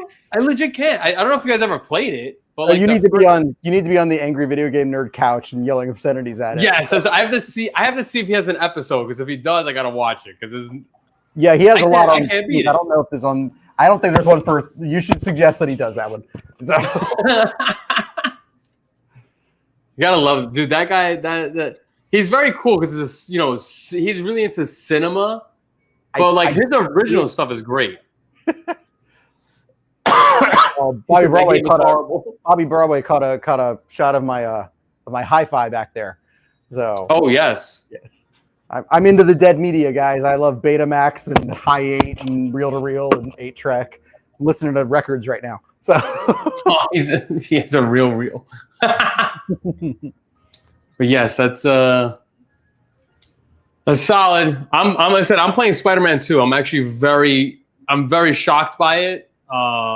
It's very fun. I'm actually having fun with that. So Spider-Man 2, which yeah, that originally was on PlayStation, and then it was ported to PC like a week ago.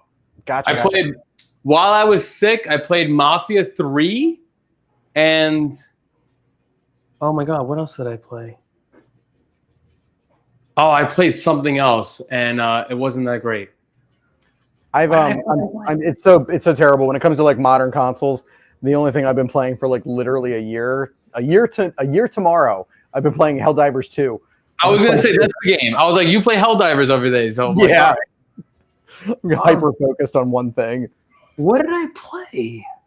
Although not tonight, because the PlayStation Network's been down since 6 o'clock Eastern, and it's still down. Wow. Right now. Yeah. So they're probably doing a big update, maybe. Yeah, the PlayStation Network is still down. I was just checking my phone. Are you playing anything, Ray? I know, like last month was Battle Network 6. Battle Network 6? Mega Man Battle Network 6, yeah. Mega Man, yeah. I just wanted to replay my childhood favorite because I got the Ambernick, the RG whatever. You still playing it? Isn't it great? I beat it. I completely went through it. Did you hook up to like retro achievements? Are you doing that, or you're not into that? But it took me about a week to find out how to get cheats to work, so I could so I could skip some of the grinding parts. I love it, dude. That's the only reason that makes me play. Like when I play like arcade games and being able to do retro achievements for them, I think it's like I'll play this all day. That's fine. I'll relive my childhood and all that. So it's very interesting. I know Joel doesn't deal with it. Joel doesn't give a shit about retro achievements. No, but it gives you that extra incentive to play something again. Yeah. You see that little pop-up. It's like, yes. It's like you completed stage 1. I was hoping to do that with Home Improvement, but fuck I that game. never cared about achievements, even like on PS4, PS5. I don't give a shit about that. I used to love it on like PS3. I achieved the gold fucking infinity. You got a gold award or a gold statue or whatever. Right. Like, okay, what does that even mean? What does that do? Do I get any money out of that? Like, what's the point? Not even like what does that do for me? Like, it's not an in-game reward. So super awkward with the tracking camera. Just don't mind me. The camera's going to track me to the bathroom right now. Hang on, the bathroom in the basement or the bathroom upstairs? Bathroom in the basement. Leave the door open. I was just gonna say, leave the door open. Oh, actually, the only game I am playing consistently that's it. Pokemon the trading card game live. Brad sits down when he pees. That was it. I played Mafia 3 and Max Payne 3. That's what it was. That's old, isn't it? Right. I was like, I have it on PC and I haven't played it. So I was like, let me play it. I wanted I'm to play Mafia 2, and I wanted to play LA Noire. But you're playing Spider-Man 2 right now. Wait, what? I missed the last part. You're playing Spider-Man 2 right now, right? Yeah. How is it? Dude, I'll be honest, amazing. And I honestly say that because of the PC, and I have like 120 hertz, and it's like really. But now I'm trying to think. Insomniac Games, did they also do Batman? Yeah, they did. So it's like they Batman, but Spider-Man. All the superhero games because Spider-Man 2 is very in depth. I think I'm almost done with it though. I just did the whole like Venom sequence. You're close to being done then. Yeah, so I play it like 2 hours, and I don't even stream it. I was like, let me just actually sit down and play it. I mean, the actual game is like 20, 25 hours, something like that. But I mean, if you're in the Venom sequence already, well, I mean, keep in mind when I was playing, I was only probably doing like 2 to 3 hours a night when I was playing it. I mean, if you're in the Venom sequence, that's awesome. You're not being tracked, Brad. Yeah, it's got to retrack. There we go. It's got to re-recognize. Now check out his dick. What the next game would be? What's like coming out or something like that? Did you play RoboCop? I started it, didn't finish it. No? Okay. It kind of got repetitive. Like the first 3 missions were basically like, blow everything the fuck up, and then all of a sudden like you're in the jail, and now you gotta like talk to the prison guard, now I gotta talk to the prisoner. Oh, okay, cool. Now I gotta go do a mission. I'm like, I fucking hate that. I'm like, don't waste my time. Yeah, that's stupid. It's just annoying. I'm like, that's like so like Mafia 3, which just got very repetitive. I was like, I'm done with this. I uninstalled, removed.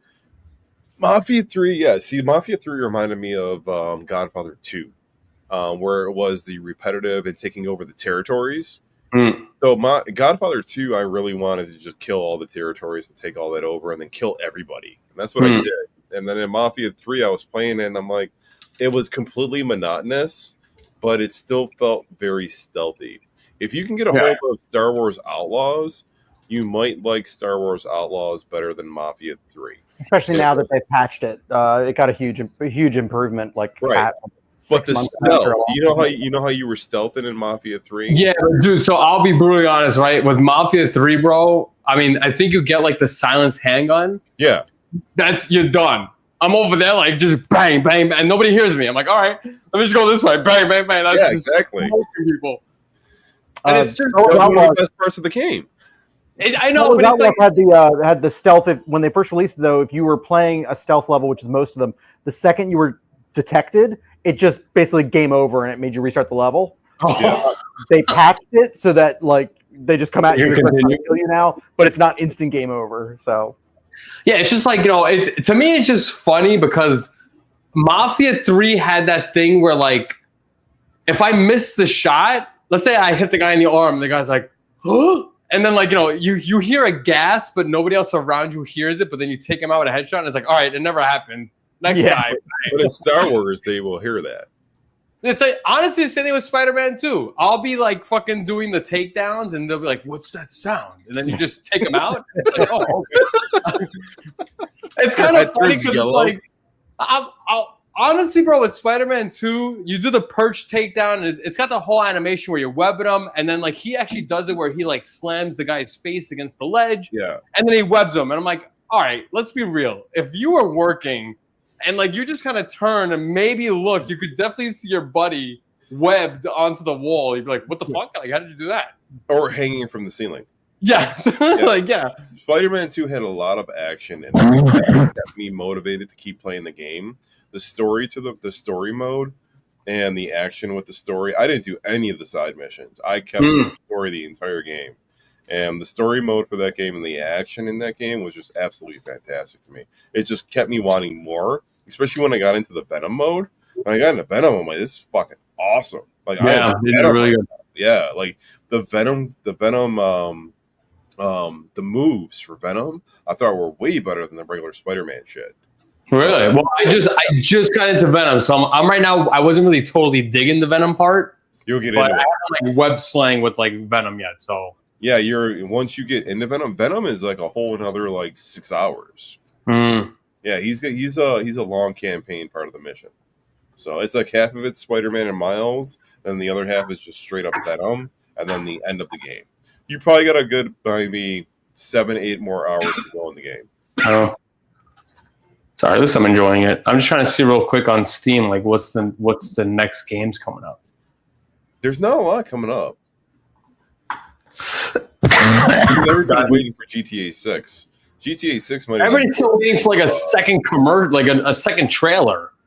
Who gives a fuck about the second trailer? We want the game, right? I know. I have a feeling though, it won't let us down. I think they're really bringing it out on this one. I don't think they're gonna let us down either on GTA 6, but I don't think we're gonna get GTA 6 until 2026.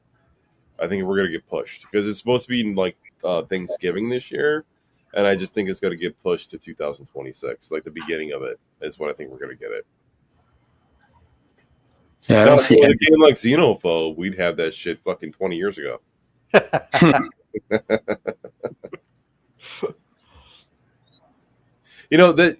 you talked about getting rid of that Xenophobe arcade, but I'll that never do it. But then just looking at the Xenophobe arcade, it's worth it just to have it, like Yeah. just for that. Like it's a very So, unique as a looking kid, arcade. There was a gas station on Ken Island, and it was like the only arcade game there. And I literally had dreams about this game when I would get home. Right. Because it was back then. You didn't have all the games. So, like as a fan of like Aliens and Star Trek, and we didn't have arcade games for Aliens and Star Trek like in 1985, but we had Xenophobe, which was close enough. So. People couldn't get the license for that shit. No. We got to get you a new light gun arcade. You need a new light gun arcade. Oh, yours is way too small. That's for sure. Like yours is the what, 19 inch? Yeah, it's 42. No, That's not it's 32. 22, 69, 22 inch. Yeah. Oh, Yeah. okay. That's the But first. you need one that's gonna bring the screen forward so that you're not blocked off by the sensors. Yeah, my sensors are shallow angled on the sensors. They're also the original sensors. They're not the black ones. Yeah, the black Are ones are noticeable. better. I have to turn up the sensitivity on the Gunfire, the software side. But yeah, I really fell in love with a couple of people that chopped it off. That chopped it off right there above the buttons and put a 69 widescreen, big screen TV on it. I like that. But yeah, no, it was 4 years. 4 years later, and it is very small. So, even to get you to like a 20. But you can't put a bigger one there though because of the Star Wars. yeah, no, I could put a slight if I did the mod where I chopped it off, like made Like the big Buck Hunter mod. like the Buck Hunter mod or something. I could put larger than what I've got. I couldn't go like 50-inch or something, but I could definitely go larger than I've got. Yeah, I like the 42 that I just put on the VIX cabinet. That one, I'm gonna once I clean it up and do everything. Especially because it's a stick and button. You're like you're right there. So I'm gonna make that Ray's as well. Ray, you're mostly guns too, right? Yeah, guns and arcade fighters only. No like complex console games or anything like that. On guns, I really think 42 is the max. Like, we can do 50, we can do 55, but I really think 42 is a very comfortable size to play. Yeah, exactly, yeah. Like 50, we can do 50, we can do 55, and we'll be okay at it if we're doing bezels. But 42, I think 42 is good. Yeah, I'm anxious to see Ray's video when he makes one with Gunfire on a 42 with the Bivic. I'm very on an OLED. Like seeing it in person, like there, I'm like, oh, it's like I'm just so used to 55, but then I'm like, this is actually pretty nice. It worked out very well. Because I can recess it Big in the wall. Well, that was a cool thing. At least that's why when I designed my cab design, I was like, look, dude, TikTok. Like I said, I told Ray before, Ray's cab, the YouTube short blew up and TikTok blew up. It's got like 25,000 views on TikTok. Because you got so many views and you got so many subs. I don't know, man. I think it's honestly, bro. I tagged the location. I put MSG, so I'm like maybe because I put it to Madison Square Garden. It's I don't know. So, dude, I got like 7 messages. People are like, yeah, that TV is way too big. And I'm like, all right, you could put your own TV size, whatever you want. Like, do what you want. Do what you feel. Be happy. You do you, boo boo. That's it. Like, it's like weird when like people write that. Like, ugh. I the critics when you're posting a YouTube Always. like that, the critics. That's why I don't Always. mind turning off comments on YouTube videos, is because you don't get the critics, you don't get the criticism of it. Like, I get it, you're not a pro, I'm not a pro.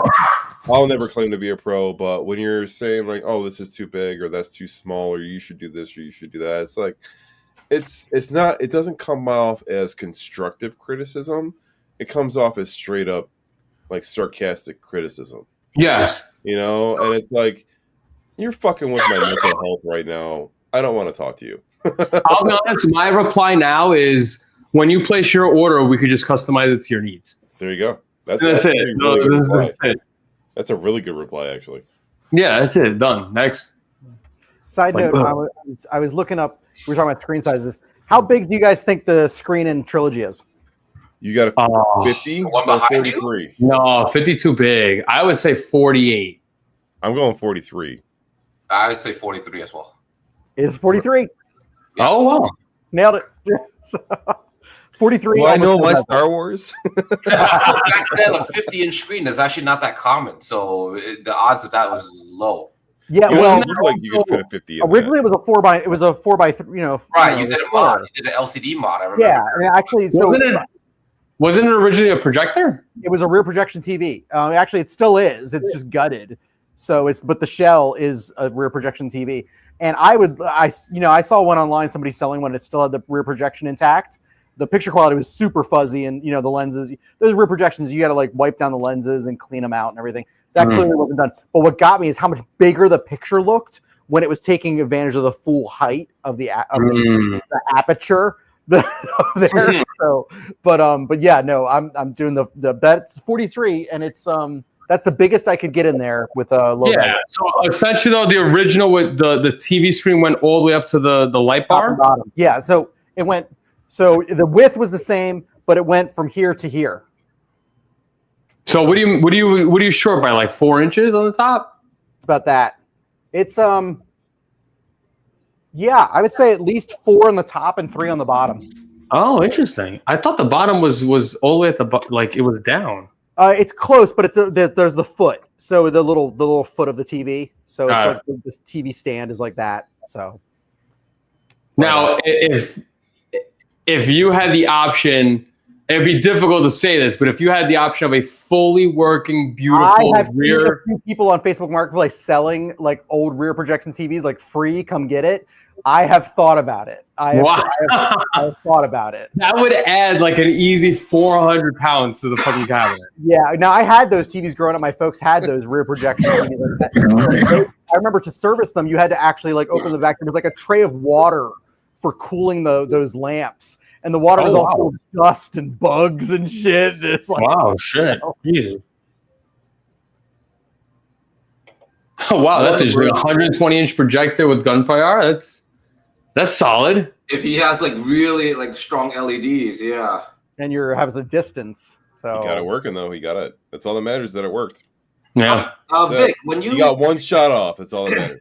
Vic, when you tested clear combo buttons on the panel, did you see like the circle of the bad cut of the holes on through the transparency? No, because your Quambas are gonna have the edging. But the edging is transparent. It's not going to matter. I don't think you'll. No. Yeah, all right, I'll order a set. cover Let me it. see that. Yeah, I don't think so. I guarantee it'll cover it. Okay, yeah, I just want to see Yeah. that edging's like translucent enough. This is like $130 for buttons. Yeah, no. Oh, as soon as you put it on, you won't even notice it. Yeah. It won't. The button will be transparent, but you won't see the bottom of the wood. You know what I mean? Yeah, like I'm looking at like my eclipses. I don't see the edging. Even if you use a Forstner bit, those fucking things don't come out clean. No, there's no way. Even on my machine, my stuff doesn't come out clean. So Yeah, no, the big that's thing why with- you never worry about it. It's the button covers it. Yeah, the big thing with the Quam was when I had the I bought like the 8 set on Amazon for like $60 and then I returned it. Yeah. I already cut it with the CNC, but it was still off by like a millimeter. So I took my like regular hole bit, like my hole saw, I would put it and then I would just circle just to widen it. Oh fuck! Regular white buttons are sold out. What the bloody hell? Run on white. The only Ray Asian likes guy I his know that white. uses the word bloody instead of fuck. Clear white. Okay, so I can get clear white. Then I got to order a set on Amazon to try. Wow, we're hitting 3 hours. Yeah, All right, we should let's probably call call it. it. All of us are calling Yeah. it death. Yeah, we should probably That's call it. not a bad showing for a Friday night. You know? No, and especially that we haven't seen in a hot minute. Yeah. And I ordered fucking food that's gonna be here in a half hour. Yeah, I got. I missed this. We didn't stream for like a month, right? What was it like? I drank this whole bottle of wine. I saw you drinking wine. I was like, that's interesting. That's an interesting take for Joel. Yeah, I drank the whole bottle. All right, guys. You guys have inspired me. I'm going to organize some more of the MagFest footage and upload it to my channel. So I am gonna go sit on the couch and watch Amazon until my food gets here, and then go to sleep in a food coma. Anybody I wants like PCBs? Ultimate IO Brooks. All right, 100. Great. Hey guys, I'll text you in 5 minutes. Okay. All right, guys, I'm All right, killing the guys. stream. Bye. Good. See ya.